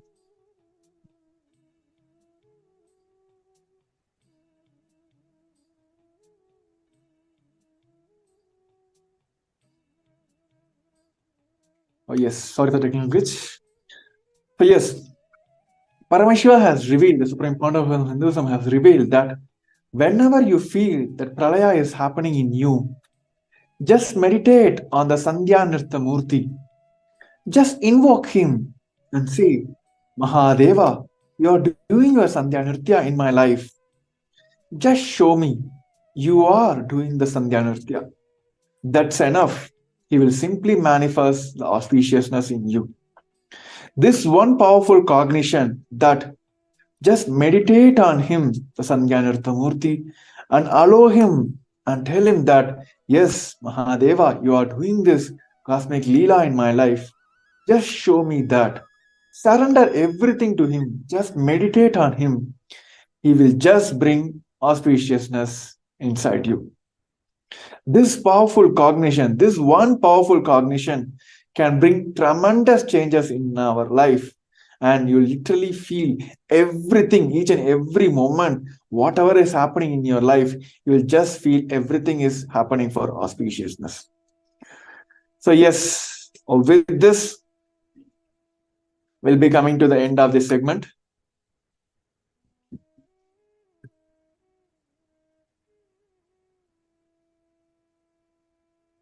And also I request all the viewers on Facebook and YouTube.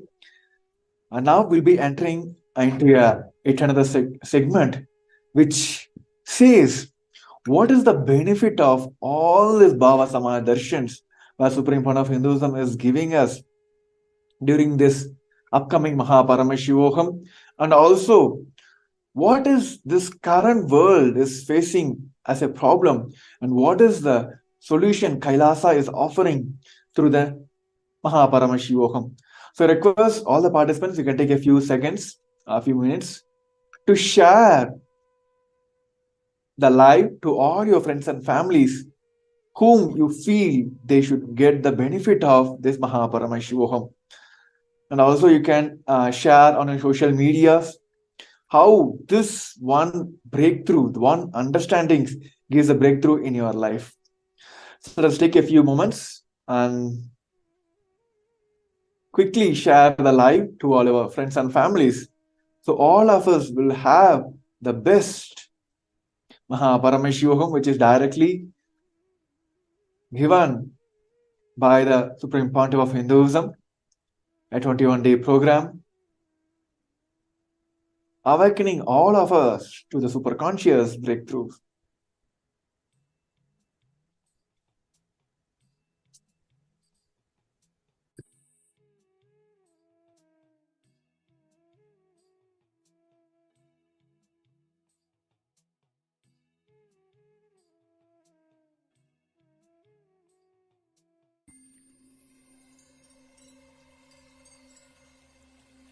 I welcome you all with my love and respect.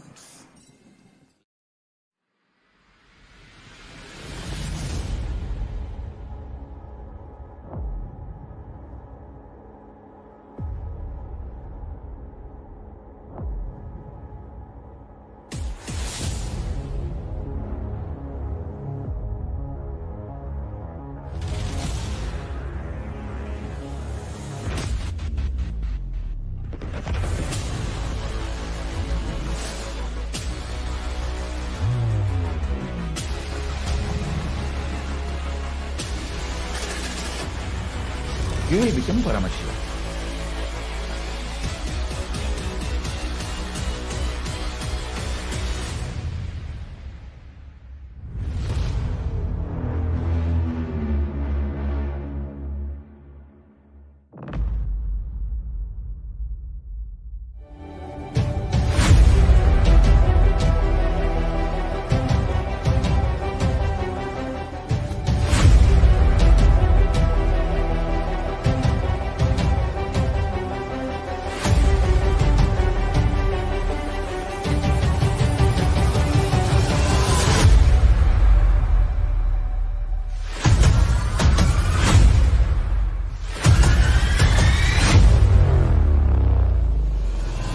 whatever I shared till now, condensing the whole thing and reviving it as experience, starting from completion, unclutching,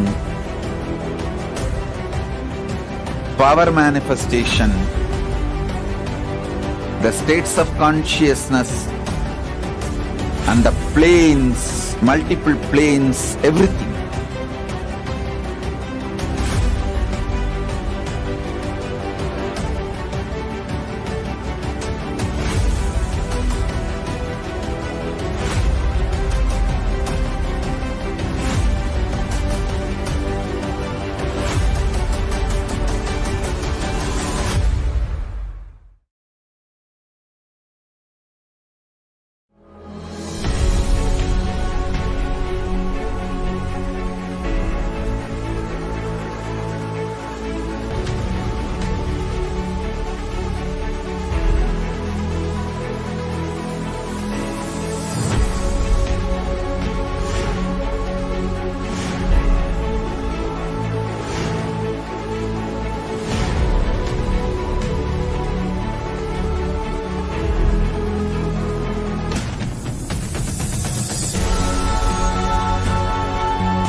Understand?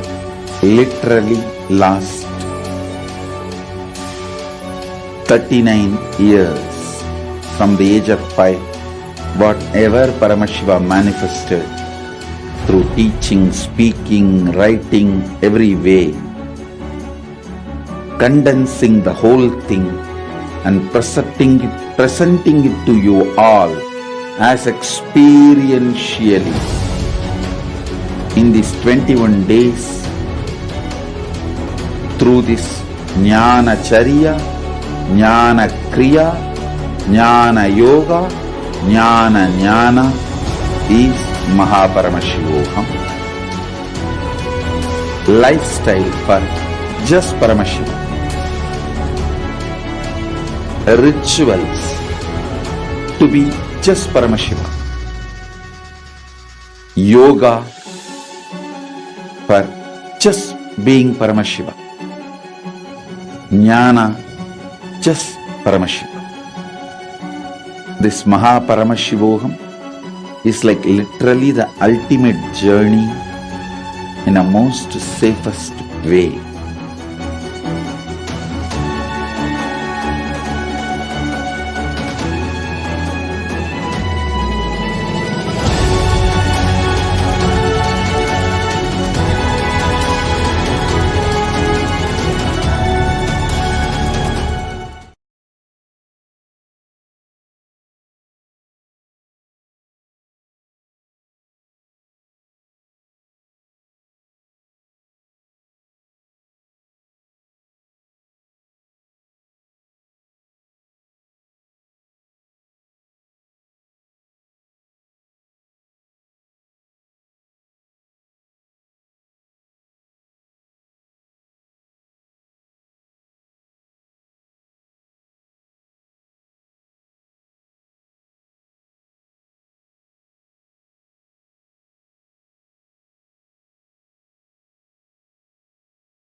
A more intelligently connected world leads to a brighter future. An enlightened humanity leads to a better world. During the Paramashivam program, we help people to discover their superhuman possibilities and help them to find and achieve the true purpose of their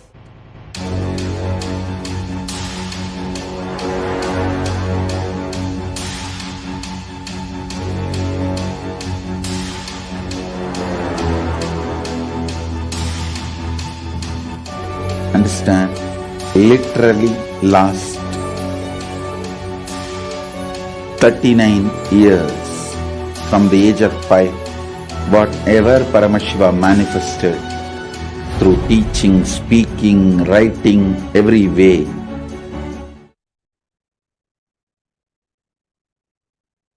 So in this today's segment, we have seen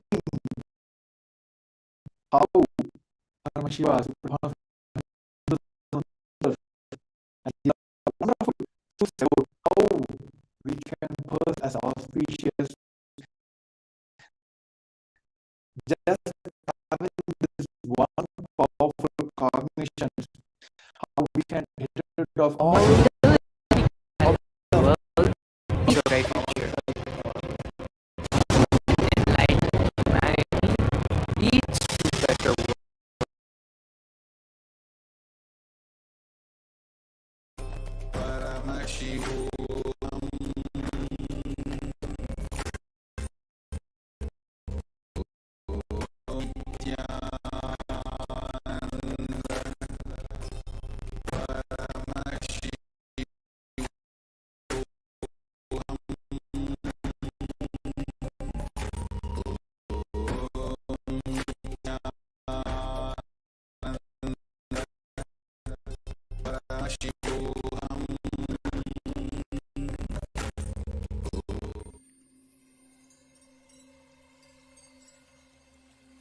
I welcome you all with my love and respect.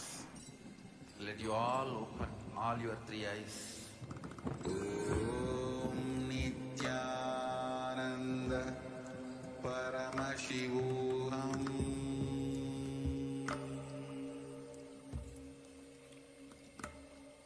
Om Nithyananda Paramashivam.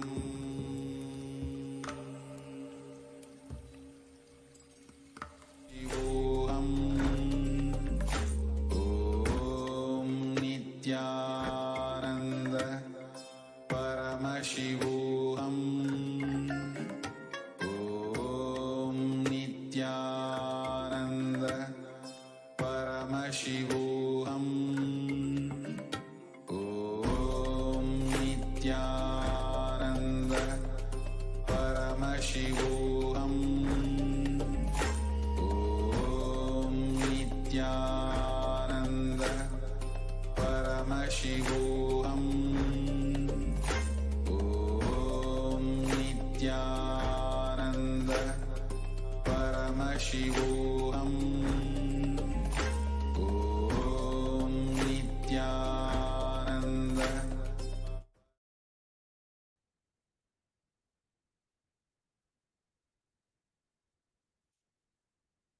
Yes, everyone. So in the earlier segment, we have seen the Supreme Founder of Hinduism given as a wonderful truths and powerful cognition to all of us, that many of us are believe that our life is falling apart. And the actual truth is everything is falling in and everything is happening in an auspicious way. So looking at the life today and the current modern society now, the humanity now, the current, especially the youths, are being forced with many fears and greeds today. And the fear and greed become the major problem the current humanity, the current modern youth is facing now. It may be any field, it can be any aspect if you take. Looking at higher profile people, even in a job, health, whatever it may be, either they'll be driven by the greed or by the fear. On the other side, the shocking news is there are so much of layoffs are happening across the globe. Just we have had a new year and it's not even over the first month of January. And almost like many multi-million companies, the tech companies had put down their almost like 20 to 50% of their staff as a layoff. So unemployment's going to be a one more problem this humanity, this modern youth going to be facing now. And there was a one more report from the article which also says around 75 the people feel either they are too much qualified for their job, and all the people are, of course, they are not satisfied and they are not happy with the job they are doing now. One side they feel they are overqualified for this job, another side they also feel that they are paid less for the job what they are doing. So these layoffs is the one more problem. You can see the statistics. Here, the largest tech layoff recently happened, and you can see the January 2023. Alphabet, Meta, Business, Amazon, Microsoft, all the super national companies has put down multiple percentage of layoffs. This is one side. Another side, you have seen the countries are going to have multiple debts. Yes, today there are so much of climatic issues are happening. So much of poverty is being still untackling one across the globe. Many of them are facing multiple issues. But as a country, as a nation, many nations are facing these debts. So what is the solution now? What is Kailasa offering here through this Paramashivam as a solution? The Supreme Point of Hinduism has explored and given the multiple signs just by having these fundamental energies. If you go in much deeper into the physics, have multiple levels of energies. One is the electromagnetic energy, the gravitational energy, nuclear energy, all that.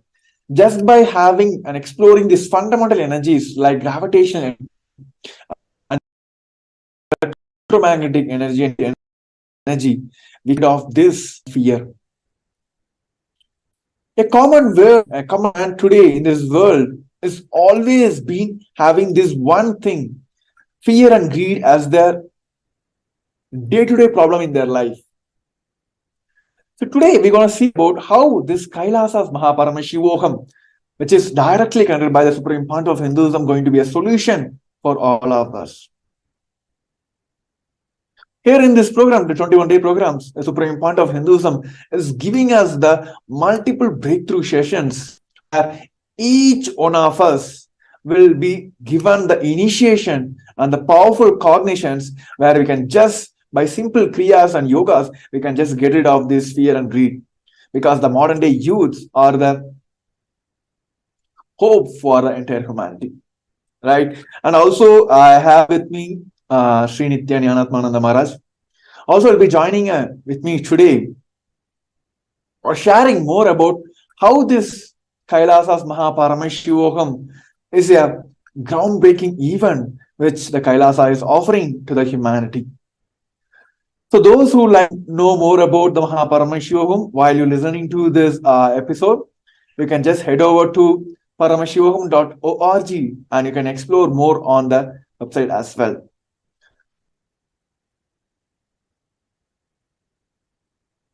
Yes. Now I would like to welcome Sri Nithyananda and like to request him to share more on this. What is special about Paramashivam and how Kailasa's Paramashivam can be a solution for this current modern day youths to get rid of this fear and greed.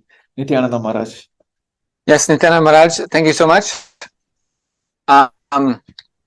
So this is the gift the Supreme Point of Hinduism is giving. So just by his very presence, just by his darshan, just by remembrance of him, just by giving a listening space, and just by being in that place. So in the Paramashivam series of processes, darshans, initiations, Swamiji gives and supports you with the accompanying knowledge of how to come out of whatever difficulties it is, or what it is you want to manifest in your life, the science of manifestation. So if we look simply at actually, how does the spiritual growth happen for any individual? Bhagavad Gita actually tells us in the second chapter, 61st verse, the Bhagavad Gita says, Tani sarvani samyamya yukta asita matparaha vashehiya sandriyani tasya prajna pratishtita. So the translation for this is, whether you believe it or not, whether you want to understand it or not, you are a person, you are an individual soul, reflecting pure consciousness. So if we look at actually just even how simply the spiritual growth happens. So you are an individual soul reflecting the pure consciousness. So this is our pure possibility to reflect that highest space, because we are a manifestation of an individual soul reflecting that pure consciousness. So we have the possibility, we just need to have the deeper layers, the higher levels unlocked, and strengthen our connection and the manifestation of that superconscious energy in our own individual life. So this is precisely what the Supreme Panava of Hinduism does. This is exactly what happens by spending time entangling, connecting with the master. So how does this spiritual growth happen? Swamiji reminds us, your conscious decision to empower oneness experience is enough for the oneness to blossom in you, the oneness to take over you. It's just declaring your willingness, the conscious willingness. So just saying your yes, is enough. And this again and again is what the participants in the Paramashivam are sharing, that just by having that innocent listening space, just by spending that time with the Supreme Panava of Hinduism, all the patterns are removed and all the possibilities manifest effortlessly. So moving on to actually just review something about the spiritual practice, your DNA. So this is a lot of the studies of epigenetics is showing how your spiritual practice actually can change your DNA. So for example, some of these studies are saying boosted genes had 3 main beneficial effects: improving the efficiency of mitochondria, our house of cells, boosting insulin production, which improves control of blood sugar, and preventing the depletion of telomeres, caps on chromosomes that help DNA stable, and so prevent cells wearing out and aging. So these are some of the benefits that have been shown through the spiritual practice, the impact on your DNA. This is called the study of epigenetics, that the cell energy is boosted and the blood sugar becomes stable, and your chromosomes engage in this process of anti-aging because they are more resilient. And also, this study is reviewing is telling clusters of genes that became less active were those governed by a master gene called NF-kappa B, which triggers chronic inflammation, leading to diseases including high blood pressure, heart disease, inflammatory bowel disease, and some cancers. So it's showing that spiritual practice can down-regulate genes that cause inflammation. So by engaging in spiritual practice, we reduce the inflammation, which leads to these various kind of diseases like high blood pressure, heart disease, inflammatory bowel disease, and some cancers. So this is some of the modern science catching up slowly with the Vedic science and the initiations during the Paramashivam from the Supreme Panava of Hinduism. So just a reminder, paramashivoham.org, you can enter your intention now. So is it possible for me? Is it possible to live a superhuman life in the human body? Does the third eye awakening really exist? And can such awakened states be transmitted from master to disciple? So the answer is yes. This is the very purpose of the happening of the Supreme Panava of Hinduism, the incarnation, the avatar of Paramashiva, to give this superconscious experience as our experience. So the avatar happens in human body to transmit the powerful cognitions, because when your even your 2 eyes see something happening, that same happening gets recreated in your system, whether it's fear, violence, swimming, laughter, joy, etc. That gets recreated. So your system automatically recognizes and connects with the space of the supreme point of Hinduism, and the neurons inside of you start mirroring the avatar's neurons. So literally, this is the superconscious mutation process and formation of your DNA, because the cells start functioning as the avatar's cells function. So it's effortless initiation from the avatar. So this is some of the scientific study done on previous programs, gifts from the Supreme Pontiff of Hinduism, that has seen this increase in cellular energy. So the quotation from the study says, 100% of participants of this particular study recorded a drastic increase in energy levels, average 1300%. Such an increase is clearly impossible through any other known means, such as exercise, yoga, or fitness training, which can affect a maximum of 40% increase in the muscles. To see this in the red or white cellular energy is very unusual. So this is something that modern science has never seen. Modern science, meaning the last few hundred years, has never seen before.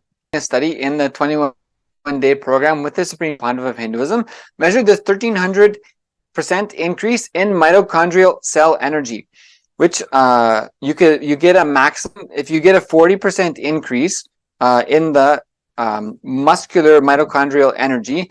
That is a good impact from doing, say, intense gym or yoga. 1300% for all is unheard of, and that in the red or white cellular energy is extremely unusual. So already the Kundalini awakening, initiations and darshans from the Supreme Pontiff of Hinduism during the Paramashivam, these experiences has already been shown to be literally off the charts of what modern science has ever seen. So this is why again and again we hear the participants saying, all these things are happening effortlessly. The transformation is happening without me doing anything. Patterns are simply falling away. And even I have to be careful what I think, because what I think starts happening. So this is the science of traveling to higher lokas. It means the higher conscious levels. So the lower moods of fear, greed, lust, as we've been speaking about today, is one space of living and empowering those lower cognitions of yourself. But the higher conscious zones and the vertical time zone is also one part of you, and which part of you decide to empower, that space gets empowered in your being and starts to radiate through the rest of your life. So this is the superconscious mutation process. The infusion of the cosmic superconscious mutation energy results in quantum entanglement and causes the neurons of the receptor to mirror the space of perpetual completion radiating from the Supreme Pontiff of Hinduism at a biological level. So this is the superconscious mutation process. By empowering our the aspects of us in the higher lokas, and by experiencing those higher states of consciousness, and by mirroring the neurons of the Supreme Pontiff of Hinduism during the processes, initiations, and darshans, it literally transforms the neurons and cells of our system. So the mutation happens through the superconscious grace and initiation. So let us hear more personalized experience of how this transformation process happens, and what is the experience of liberation of fear and greed, and various other aspects that happen during the Paramashivam. Just a reminder, paramashivam.org is the simple link to enter your intention. And you can go to actually ecitizen.kailasa.org, and you can register to be an e-citizen of Kailasa, Kailasa, the First Nation for all Hindus, reviving the Enlightenment science for the entire humanity. So paramashivam.org and ecitizen.kailasa.org. Register your intention, whatever it is. See, the whole science Swamiji is giving is your thought and your intention becomes reality just by a decision. So Swamiji again and again is initiating and empowering us to take the actions necessary to manifest your reality. The lower moods, fear, greed, are not required.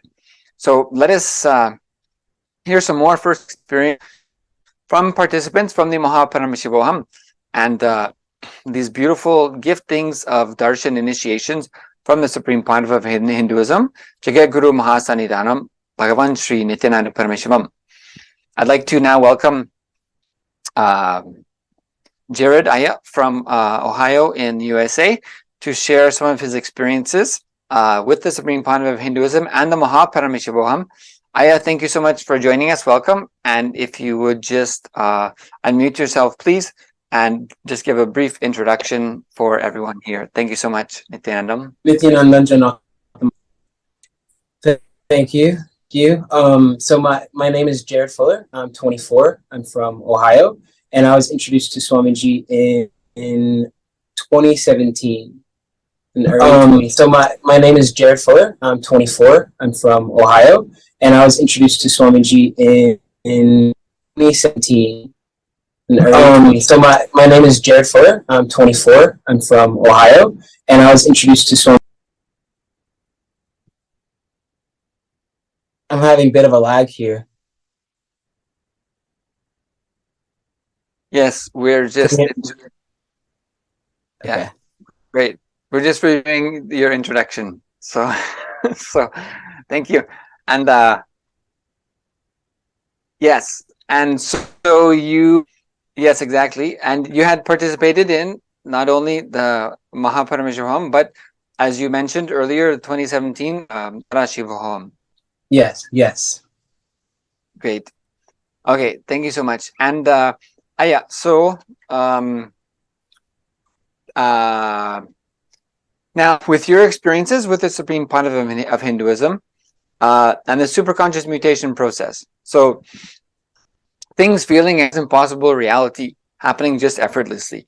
So what would you share about this whole Darshan initiation processes with the Supreme Pontiff of Hinduism, such as the Paramashivam? What is that experience for you? Absolutely. Like, especially in regards to fear and greed, I can say, and to the people who are just now being introduced to Swamiji, I want you to like really listen to this one. So you don't really understand how much fear and greed you're carrying around with you on the day-to-day until it's just removed from you. You know, like Swamiji will literally just, you come and you sit for the darshans and you have the initiations. And personally for me, I had a lot of fear in regards to pain, a lot of fear in regards to like spiders and insects and things like that. And I don't know when it left or when it changed, but I know for a fact that Swamiji just made it redundant. And what you realize is that when it becomes redundant, you'll see it happening and you'll see like, oh wow, I normally would react this way, but now I'm consciously, interacting with whatever is going on.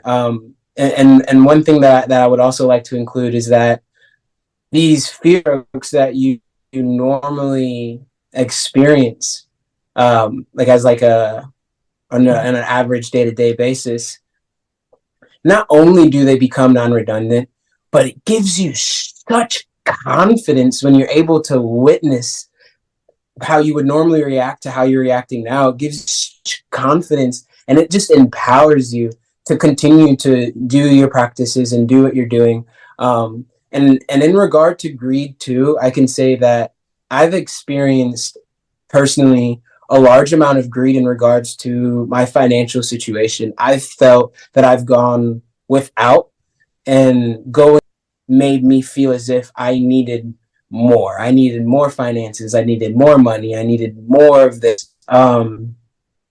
In going through these initiations and these darshans and these processes with Swamiji has literally just completely switched that to, now I'm desiring freedom. Now I'm desiring time. Now I'm desiring the ability to wake up in Brahma Muhurta, do my yoga, puja, be there for satsang and darshan and do all these things, instead of having the ability to have more money or more finances. So that was just completely erased away from me. I used to suffer with fear in regards to like thinking like the unknown, right? And when you have the fear of the unknown, it really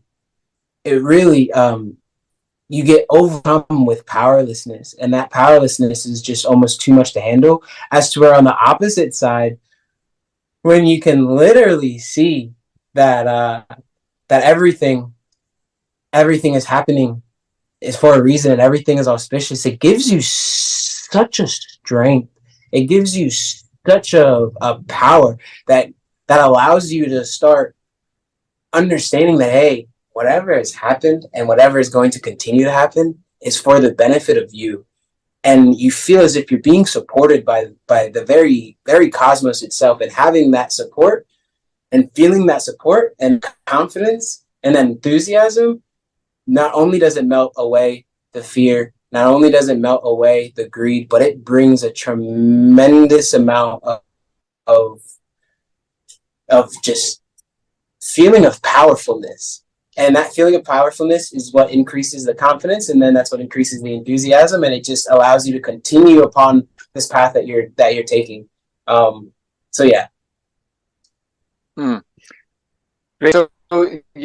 So these are some of the patterns that you've been liberated from, as you were mentioning endlessly through the initiation process. And it's like you don't even really notice, it's like and this is why earlier I said somebody who has just been introduced to Swamiji, you don't really notice the amount of fear and the greed that you're carrying. And the reason why I say that personally is because I had no idea. Like I don't have fear. I don't have greed. And you won't really understand it until Swamiji just makes it non-redundant for you. And then that's when you really realize the baggage that you were carrying. And it makes that gratitude and appreciation so much more. Right. And as you had mentioned, the confidence that the cosmos is supporting me, Swamiji is supporting me, I can move ahead with what I want to manifest, that I don't have to be spending so much time in my fear and greed. Absolutely. And you mentioned that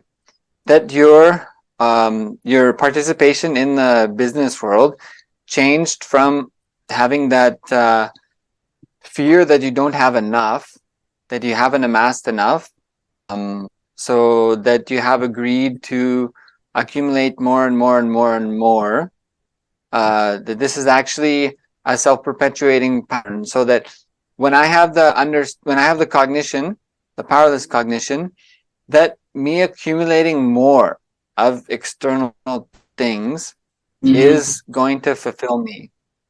That cognition, that understanding, actually just saying that is my understanding, that something from outside is going to fulfill me, that is actually a very dangerous thought to have. That many people are carrying, especially, I was absolutely one of them, and I mean full-fledged going towards that goal, like full-fledged going towards it. And I would say that another thing is, like, Swamiji not only gave me the confidence to even start the business to begin with, but feeling as if I've gone without so much. Really what I was feeling was, hey, what these other beings are experiencing is more valuable than I'm experiencing. Let me experience that.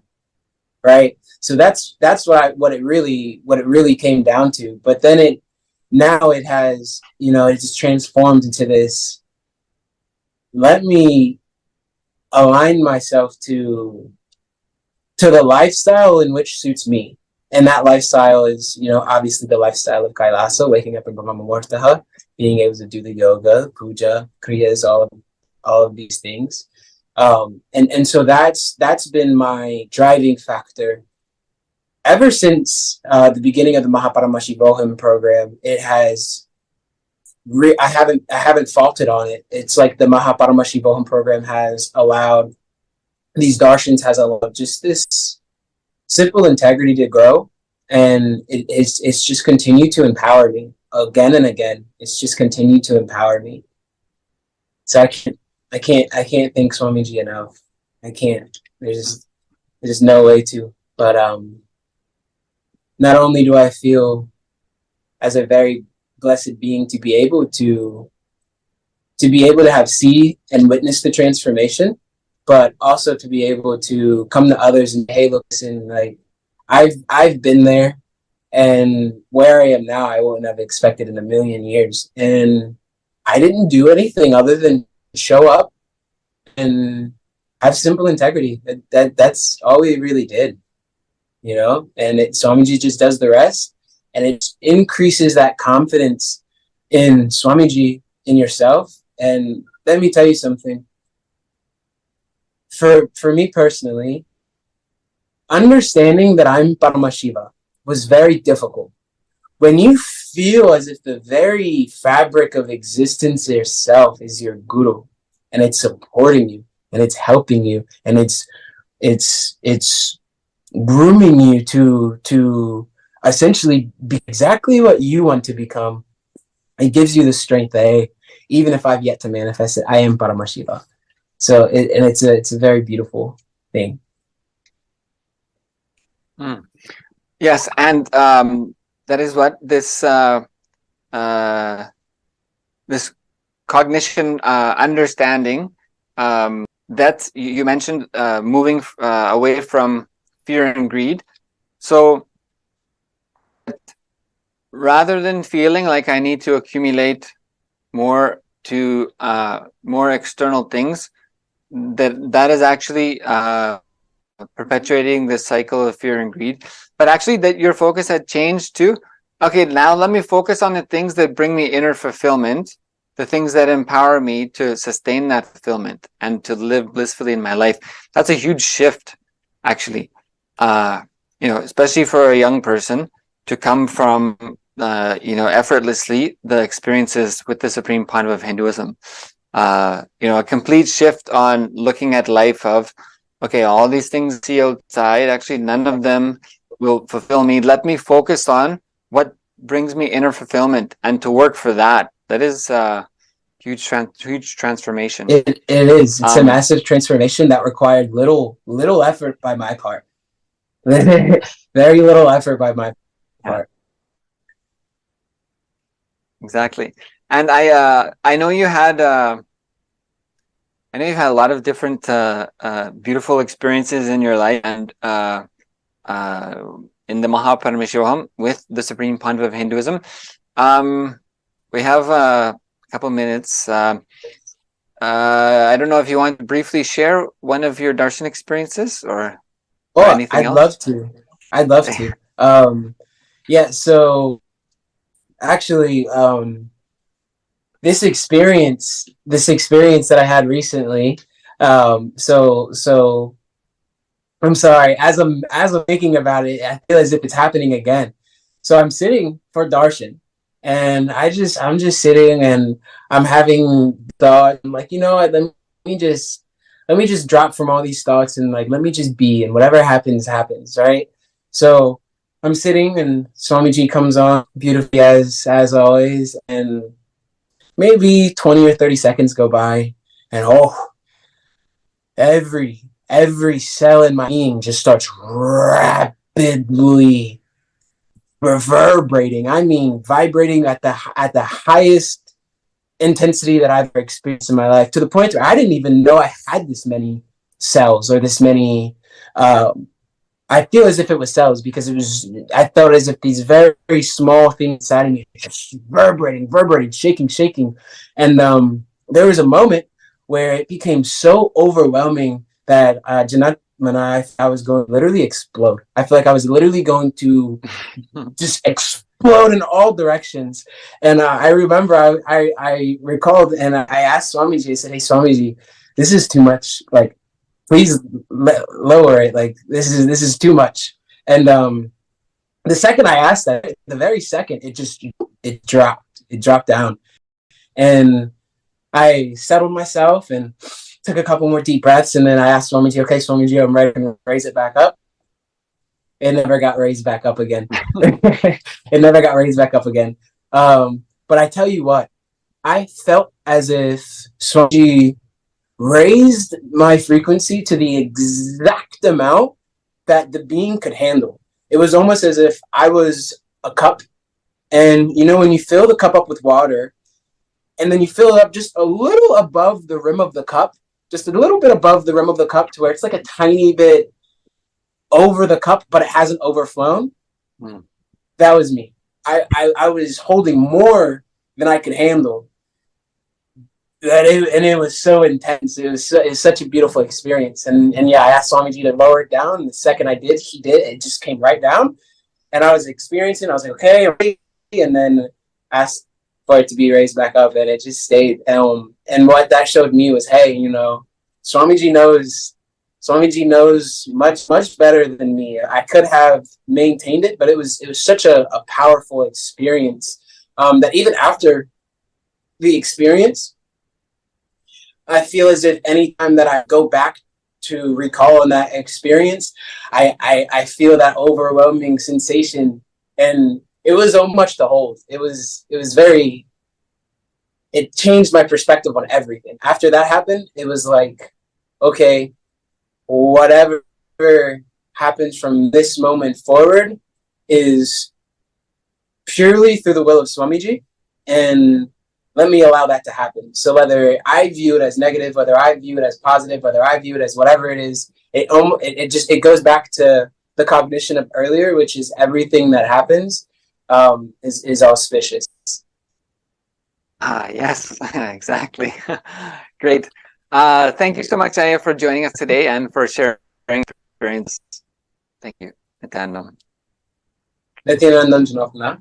Thank you. And with this, I'd like to welcome everyone once again to your intention into Paramashivam.org.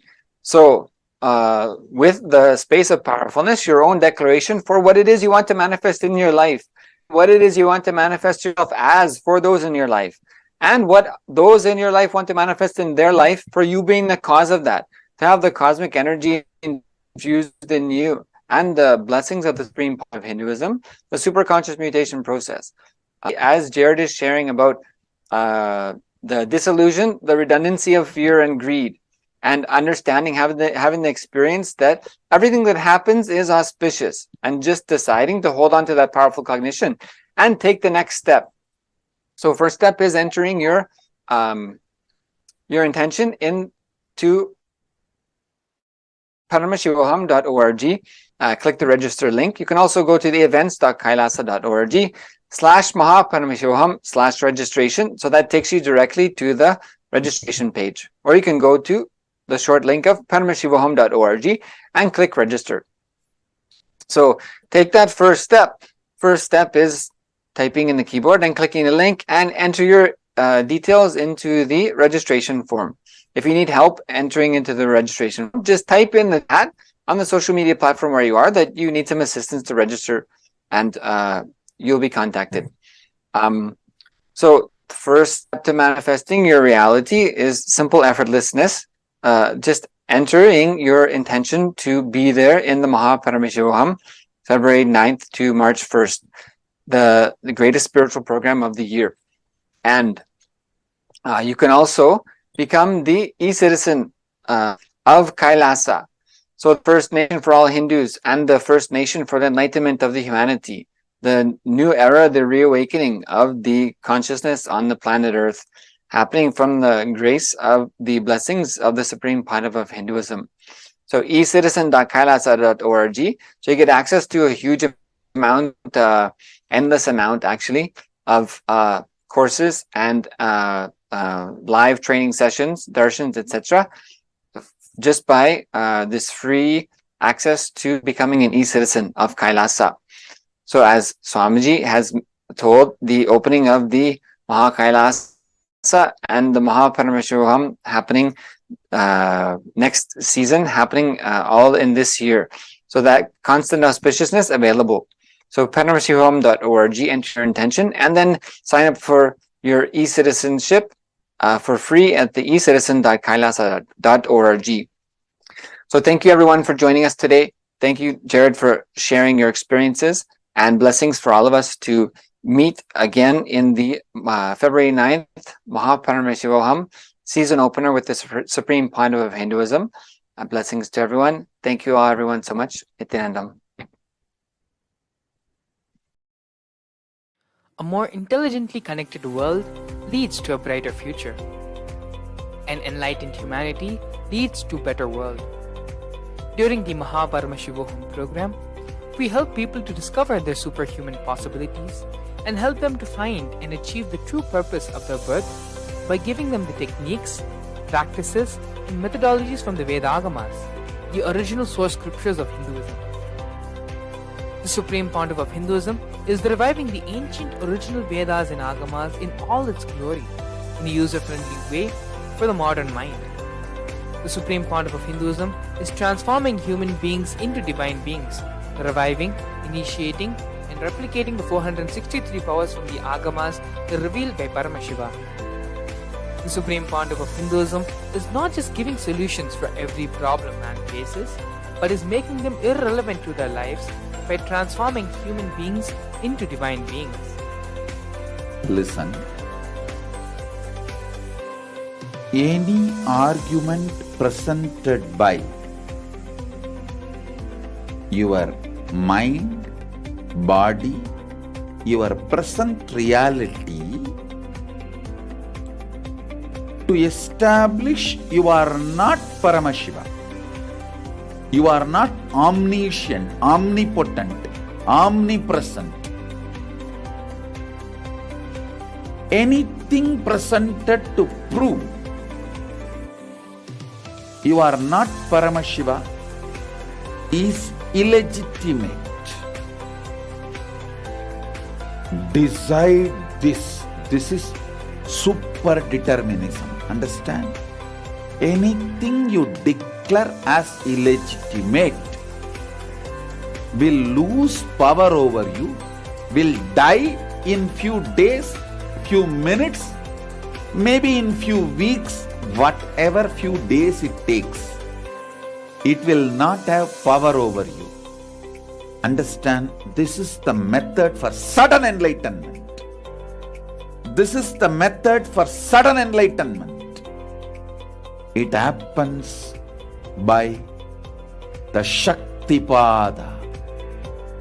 Here Paramashiva is sitting to tell you all, you are Paramashiva, you are me, with Shaktipada and Shaktinipada. The Dvitiya Vijnasa Krama is an extensive and thorough yoga sequence to prepare your body to receive the experience being given by the Supreme Pontiff of Hinduism. Through the yoga, which is aligned as per the source scriptures laid down by Paramashiva and the Agamas, you break all the impossibility in your body and in turn break the very cognition of impossibility. The program leads you to go beyond your human frame and limiting human ideas, which prevents you from living your highest possibility. I will reach you wherever you are, whichever corner of the world you may be. I will reach you with enlightenment. Again I tell you, I am not here to prove I am God, I am here to prove you are God. Don't wait to become divine. Register now at paramashivoham.org. Since the beginning of time and space, Bhagwan Paramashiva, the all-powerful, all-pervasive, and all-knowing ultimate superconscious existence, revealed in the Vedas and Agamas, the source scriptures of Hinduism, the truths about himself and the manifested universe and its multidimensional and simultaneously existing dimensions and worlds, also known as parallel universes or vertical time zones. Trutyadi pratyayasyaartha kalo maya samudbhavaha. The Kala Tattva, which gives rise to the knowledge of various time zones and parallel universes such as Truti and others, is originated by Ananteshwara from the impure Maya. Bhagwan Paramashiva mentions that as we experience the various higher states of consciousness, we simultaneously experience the various time zones. We get transported to the parallel universes and experience the other dimensions of our own existence, of our own personality. Listen. Subarloka is all about stable bliss, absolute health and stable bliss. Maharloka is all about the highest peak possibilities. Jana Loka is the place where you can exist in multiple bodies at a time. You experience oneness as the super reality. Tapaloka is that last struggle you go through. Sometimes you know you are Paramashiva, sometimes you just slip off, but again you say, I am Paramashiva. That space is the Tapoloka, an absolute surrender. Whether I am remembering, I am manifesting Paramashivatva, or I am deluded, I surrender both to Paramashiva. When you take that decision, you are lifted to Brahmaloka. You move to the Brahmaloka. The deep surrender lifts you to Brahmaloka.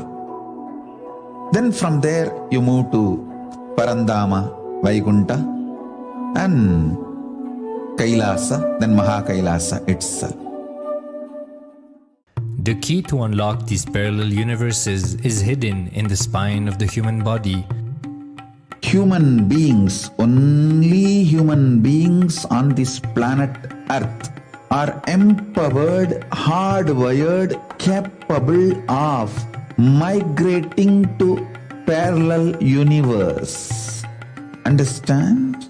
Your spine is not only hardwired, capable of fuel, charged to lift you off to different parallel universes. Sukritan manavo bhutva jnani chen mokshamapnuyat chaturashita-laksheshu sharireshu sharirinam namanusyam vina yatra tattvahanantu labhyate. Of the 8.4 million body forms, the human body is the most important, for it is this form in which one gets knowledge of the essence. This knowledge of essence cannot be attained in any other form other than human. The possibility you have need to be told to you. Understand? Even though animals have spine, because the majority of the time they spend horizontally, the spine is not capable of getting fuel with a subtle fuel called ojas. The ojas need to be filled in your spine, and the kundalini need to be ignited for you to reach parallel universe and different vertical time zone spaces. When our state of consciousness is raised, we start experiencing these higher lokas, allowing the various possibilities and powers available in these universes to start expressing in our own human body. Recently, scientists have discovered that the human body, particularly in the brain, naturally produces light in the form of biophotons, and that when our state of consciousness is lifted, the brain moves from producing a normal 20 photons of light per centimeter square per second to more than 100,000 photons of light per second. That shows us that as we start to experience higher and higher states of consciousness, we start to produce huge amount of light, which is directly proportional and translatable to the amount of possibilities and powers that start to manifest on this plane as well as the freedom from pains and sufferings experienced by beings in lower states of consciousness. These higher lokas gives you various possibilities, powers. For example, visualize you going to a different country where the electronic gadgets are easily, freely available. So naturally, everything you can gain through the electronic gadgets will be available to you. Same way, Kamadhenu, Karpaka Vriksha, Parijata, all these are like different gadgets, possibilities available in different lokas. Please understand, a permanent, irreversible power manifestation from the upper lokas is possible. Once these possibilities and powers start to express in the human body on the Bhuloka, our plane, we reach a point of no return, where the cognitive shift which happens in us about who we are and what is the reality hidden behind this perceivable world frees us from the deluded ideas we have about ourselves and the life in the cosmos. The moment your consciousness is empowered to access and to exist in the parallel universe, no force in this Bhuloka, planet Earth, can torture you, abuse you, suffocate you. It is irreversible, permanent enlightenment, irreversible, permanent empowerment. In the source scriptures of Hinduism, the Vedas and Agamas, Bhagwan Paramashiva reveals about the importance of being initiated by a guru who is fit of giving initiation for us to raise into the various states of consciousness and experience the higher time zones.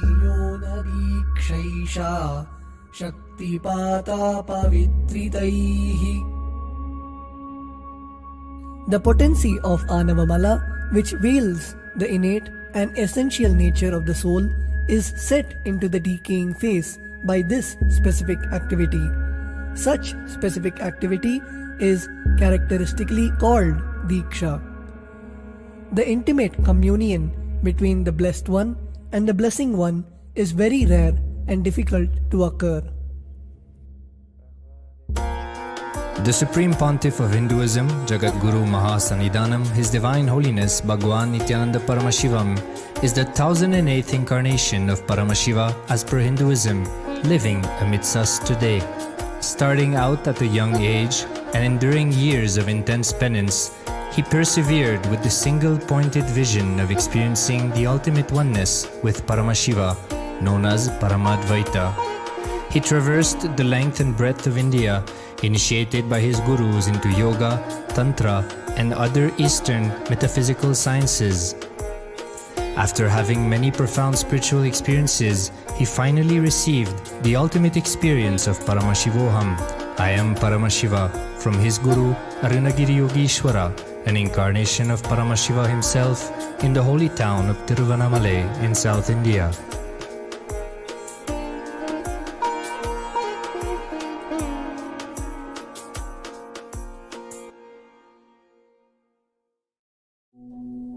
The brain is the body's most complex organ, containing more than 100 billion neurons, each of them in chemical and electrical conversation with up to 10,000 other neurons.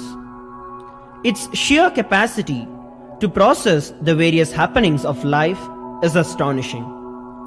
The scientific studies on the Supreme Pontiff of Hinduism's brain remarkably shows that the complexity presents no difficulty for the Supreme Pontiff of Hinduism in managing his brain's activity. The Supreme Pontiff of Hinduism's capacity to control his brain is very fluid. He can easily shift his brain function and alter his brain waves, allowing the travel into various time zones possible and effortless. The results from the scientific studies conducted on the Supreme Pontiff of Hinduism showed that the human body and brain is able to choose to alter the body and to travel to other at will. The possibility for people to experience the healing capabilities as well as the higher states of consciousness is an event of immense benefit for humankind. The science of altering the rates and progression of many physical diseases, mental instabilities, and ultimately the superconscious breakthrough has now been made available and achievable for today's humanity. The Supreme Pontiff of Hinduism is a bridge between the visible and the invisible. He is also a bridge between the age-old world of mysticism and the modern world of discovery. As brain your present reality to establish you are not Paramashiva.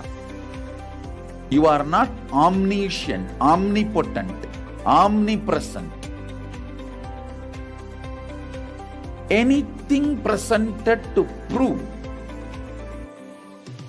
you are not Paramashiva.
It is all the most awaited part of our day, which is the Darshan. We also welcome all the viewers that have joined us now from Facebook, YouTube, and other social media platforms, and all the program participants for participating in this preparatory program for Paramashivam. Now, all of you are intensely doing the visualization process in the program. Just hold on to that. Now, in a few minutes, we are going to be entering into the Bhava Samadhi Darshan of the Sapta Tandava Murthis of Paramashivam. We are going to be having Sandhya and Nritta Murthy Darshan. Now, we are going to be chanting the Dhyana Shloka of Bhagavan Sandhya and Nritta Murthy during the Darshan. Please sit with your head, neck and spine straight line as much as possible, and just be there. Enjoy the darshan and do not get distracted with anything else. Darshan is the most powerful and intense happening. Just be there. Now let's start. Let's enter into the darshan preparation, the chanting of Dhyana Shloka.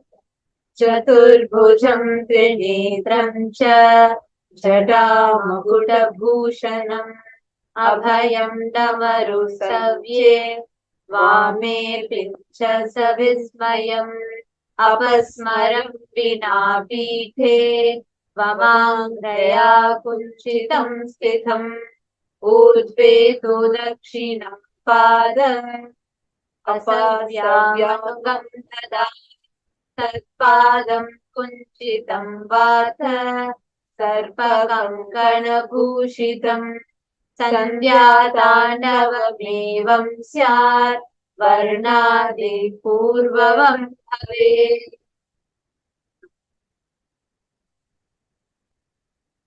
Meditate on this form of Sandhya Nritta Murthy, Sandhya Tandava Murthy. The meaning of the Dhyana Shloka goes as: I meditate on the form of Sandhya Nritta Murthy, who has 4 hands and 3 eyes and is adorned with the crown of jatas. In his right hand he holds a Abhaya and Dhamaru. In his left hand he holds a peacock feather. Apasmara is present without a petum. The left leg is bent and is on the apasmara. Right leg is facing upward and that leg is having the serpent as the anklet. Now, let us all chant the Mahavakya and get ready to receive our Samadhi Darshan. Om Nithyananda Paramashivam. Om Nithyananda Paramashivam. Om Nithyananda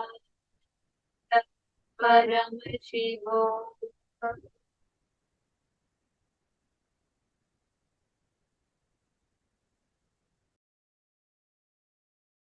Connecting with the divine with your eyes closed is meditation. Connecting with the divine with your eyes open is darshan. Come, let us all now move from meditation to darshan. Slowly, very slowly, please open your eyes.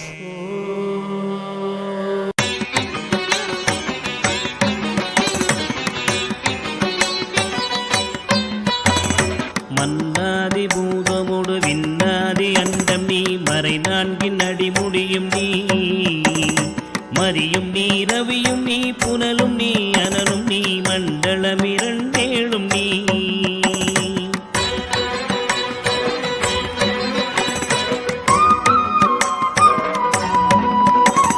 பெண்ணும் நீ ஆணும் நீ பல்லுயிர்க்குயிரும் நீ பிறவும் நீ ஒருவன் நீயே வேதாதி வேதம் நீ பாதாதி கேசம் நீ பெற்ற தாய் தந்தை நீயே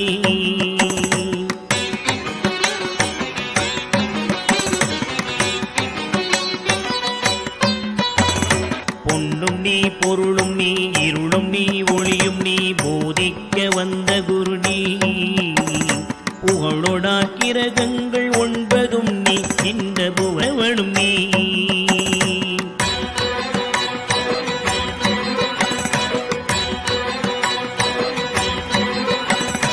என்னறிய ஜீவ கோடிகள் ஈந்த அப்பனே என் குறைகள் யார் குறைப்பே. குறை தீர்க்கும் தூயவா குன்றம் போல் நின்றவா நித்யானந்த தேவா.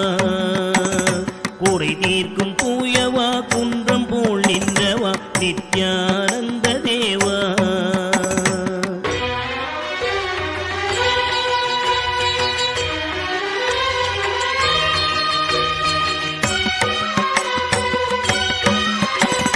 மானாட மழுவாட மதியாட புனலாட மங்கை சிவகாமியாட. மானாட நூலாட மறையாட திரையாட மறை தந்த பிரம்மனாட.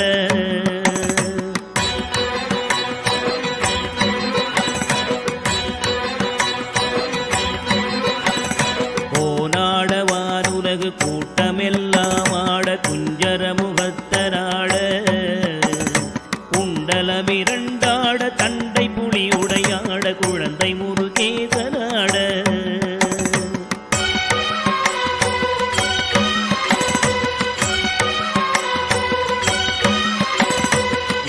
சம்பந்தரோடு இந்திரர் 18 முனியாட பாலகராட.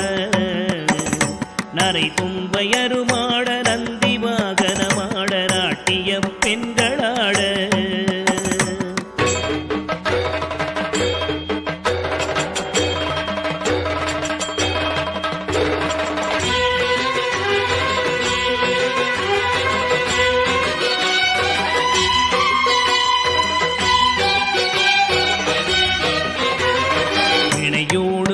பாட எனை நாடி இது வேளை விருதோடி ஆடி வருவாய்.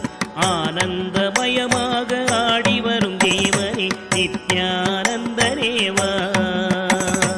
ஆனந்தமயமாக ஆடி வரும் தேவனே நித்யானந்த தேவா.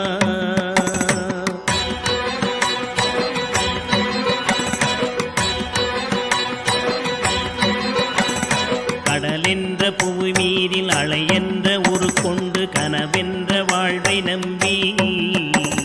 காத்தென்ற மூவாசை மாறுதச் சுழலிலே கட்டுண்டு நித்தம் நித்தம்.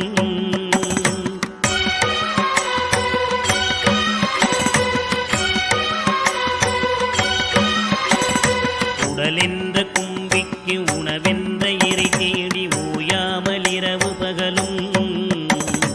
உண்டுறங்குவதை கண்டதே அல்லாமல் ஒரு பயன் அடைந்தினேனே.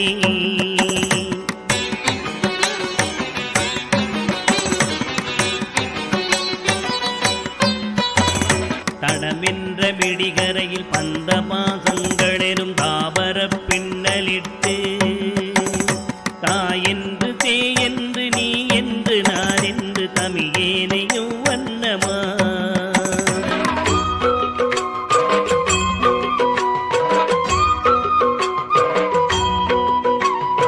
இடையென்று கடை நின்று ஏனென்று கேளாதிருப்பதும் அழகாகுமோ.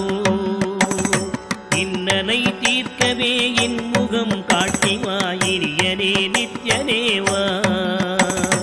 இன்னலை தீர்க்கவே என் முகம் காட்டிவா இனியனே நித்யனேவா.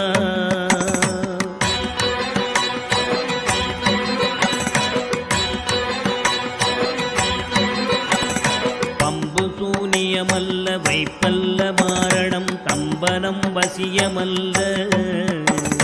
பாதாள வஞ்சனம் பரதாய பிரவேசம் அதுவல்ல ஜாலமல்ல.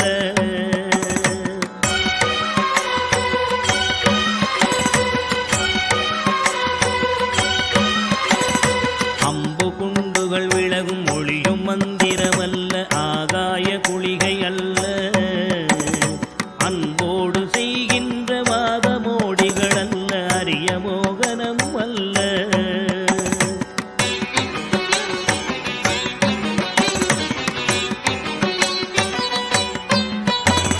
கும்பமுனி மச்சமுனி தட்டமுனி பிரம்மரிஷி கொங்கனர் புலிப்பாணியும்.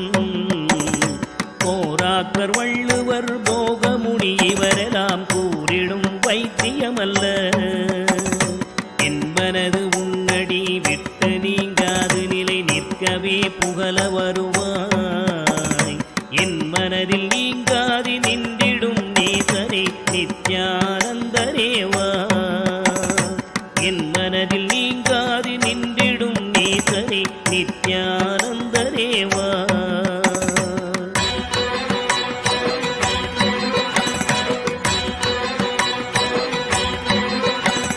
நொந்து வந்தேன் என்று ஆயிரம் சொல்லியும் செவியென்ன மந்தமுண்டு. நுட்பநெறி அறியாத பிள்ளையை பெற்ற பின்னோக்காத தந்தையுண்டோ.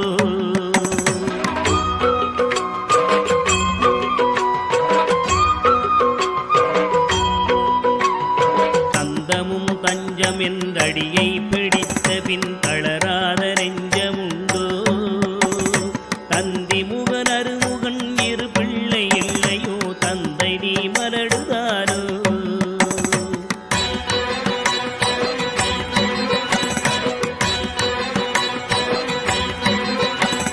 விந்தையும் ஜாலமும் உன்னிடம் இருக்குதே வினையொன்றும் அறிகினேனே. வேதமும் சாஸ்திரமும் உன்னையே புகழுதே வேடிக்கை இது வல்லவோ.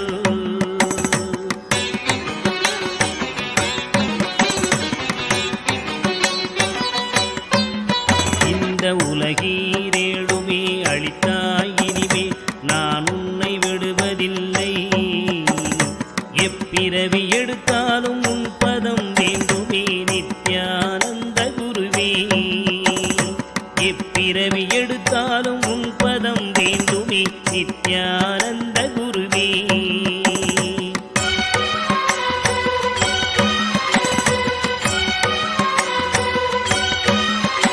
வழிகண்டு உன்னடியை துதியாத போதிலும் வாஞ்சையில்லாத போதும் வாலாயமாய் கோயில் சுற்றாத போதிலும் பஞ்சமே செய்த போதும்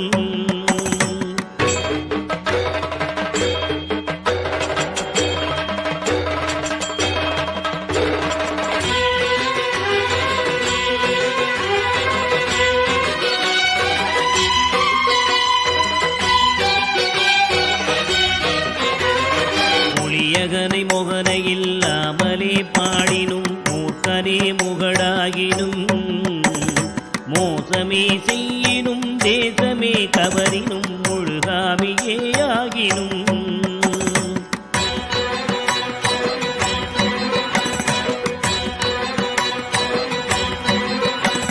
பழியன கல்லவே தாய் தந்தை கல்லவோ பார்த்தவர்கள் சொன்னார்களோ. பாரறிய மனைவிக்கு பாதி உடலீந்தரி பாலகனை காக்கோனாதோ.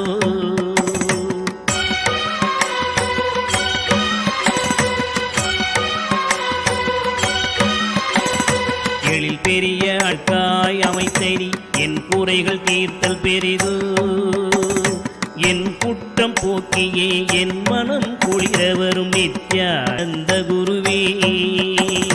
என் குற்றம் போக்கியே என் மனம் குளிர வரும் நித்யானந்த குருவே.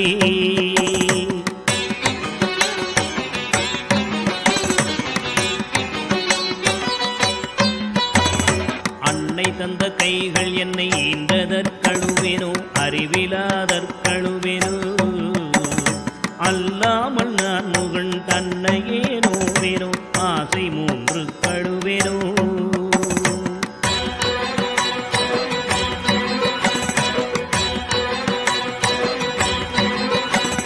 முன்பிறப்பென்ன வினை செய்தேன் என்றழுவேனோ மூட அறிவு கழுவேனோ.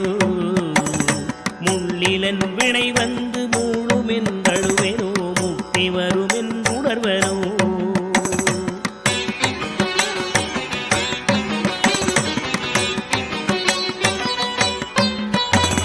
தன்னை நுந்தழுவேனோ உன்னை நுந்தழுவேனோ தவமென்ன என்றழுவேனோ.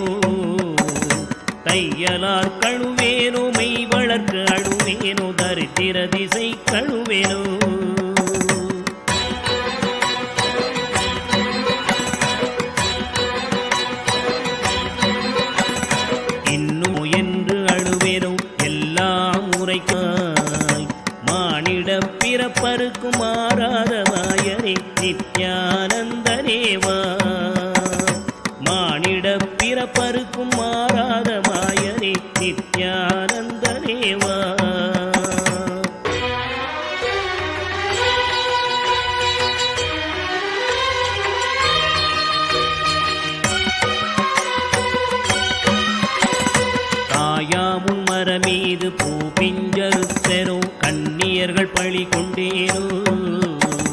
கடனென்று பொருள் பறித்தே வயிறு எரித்தேனோ கிளை வழியில் முள்ளிட்டேனோ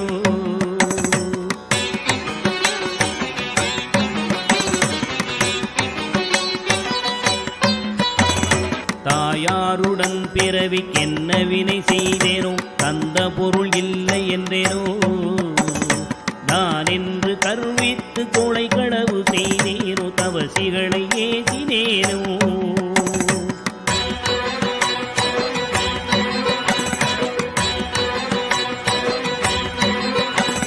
வாயாரப்பை சொல்லி வீண் பொருள் பறித்தேனோ வானவரை பழித்திட்டேனோ வடவு போல பிறரை சேர்க்காதடித்தேனோ வந்த பின் என் செய்தேனோ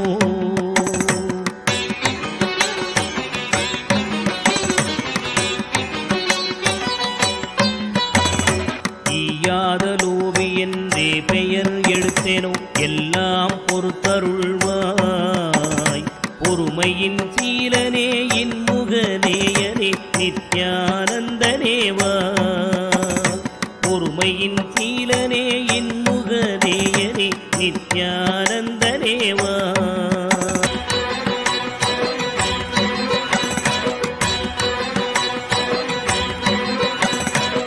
தாயாரிருந்தென்ன தந்தையுமிருந்தென்ன தன் பிறவி உறவு கோடி தனமலை குவித்தென்ன கனப்பெயர் எடுத்தென்ன தாரணியை ஆண்டும் என்ன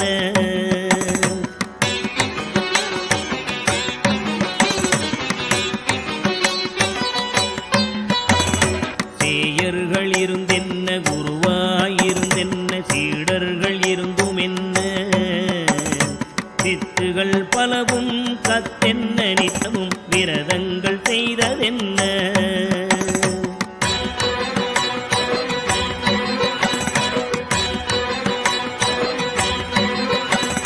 நதிகளெல்லாம் ஓயாது மூழ்கினும் என்ன பலன் யமன் ஓலையை தடுக்குமோ இதுவெல்லாம் தந்தையின் உறவென்றுதானே உன்னிரு பாதம் பிடித்தேன்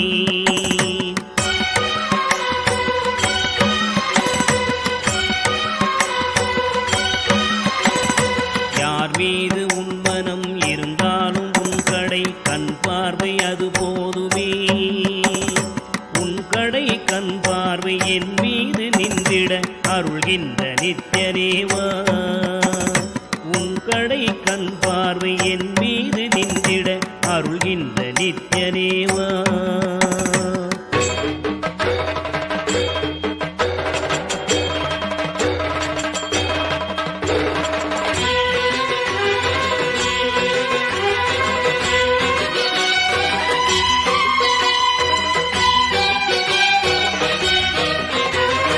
இன்னமும் சொல்லவோ உன் மனம் கல்லோ இரும்போ பெரும் பாறையோ இரு செவியும் மந்தமோ கேளாது அந்தமோ இது உனக்கு அழகுதானோ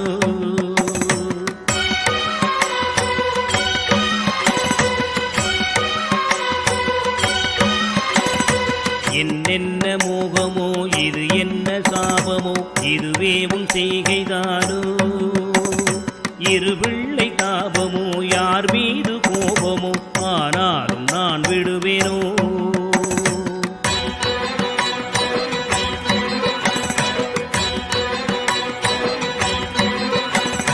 உனை விட்டு எங்கு சென்றாலும் விடலாவேனோ உனை அடுத்தும் கெடுவேனோ இது உன் குற்றம் என் குற்றம் ஒன்றுமில்லை உற்றுப்பார் பெற்றவையா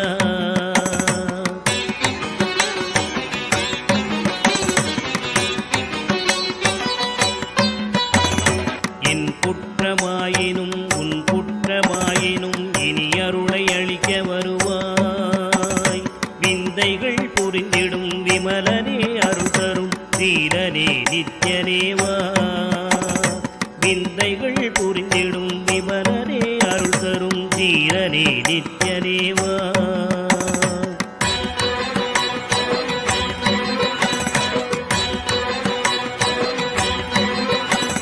சனிராகு கேது புதன் சுக்கிரன் செவ்வாய் குரு சந்திரன் சூரியன் சற்றெனக்கு உள்ளாக்கி ராசி 12ஐயும் சமமாய் நிறுத்தியுடனே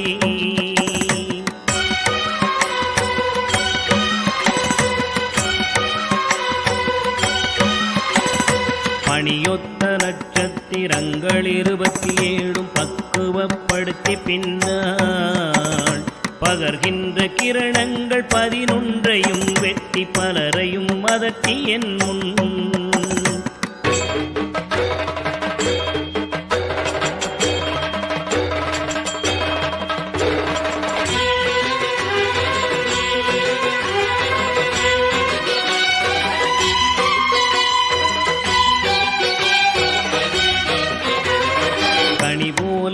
பேசி கெடு நினைவு நினைக்கின்ற கசடர்களையும் கசக்கி கர்த்தனின் தொண்டராம் தொண்டர்க்கு தொண்டரின் தொண்டர்கள் தொழும்பராக்கி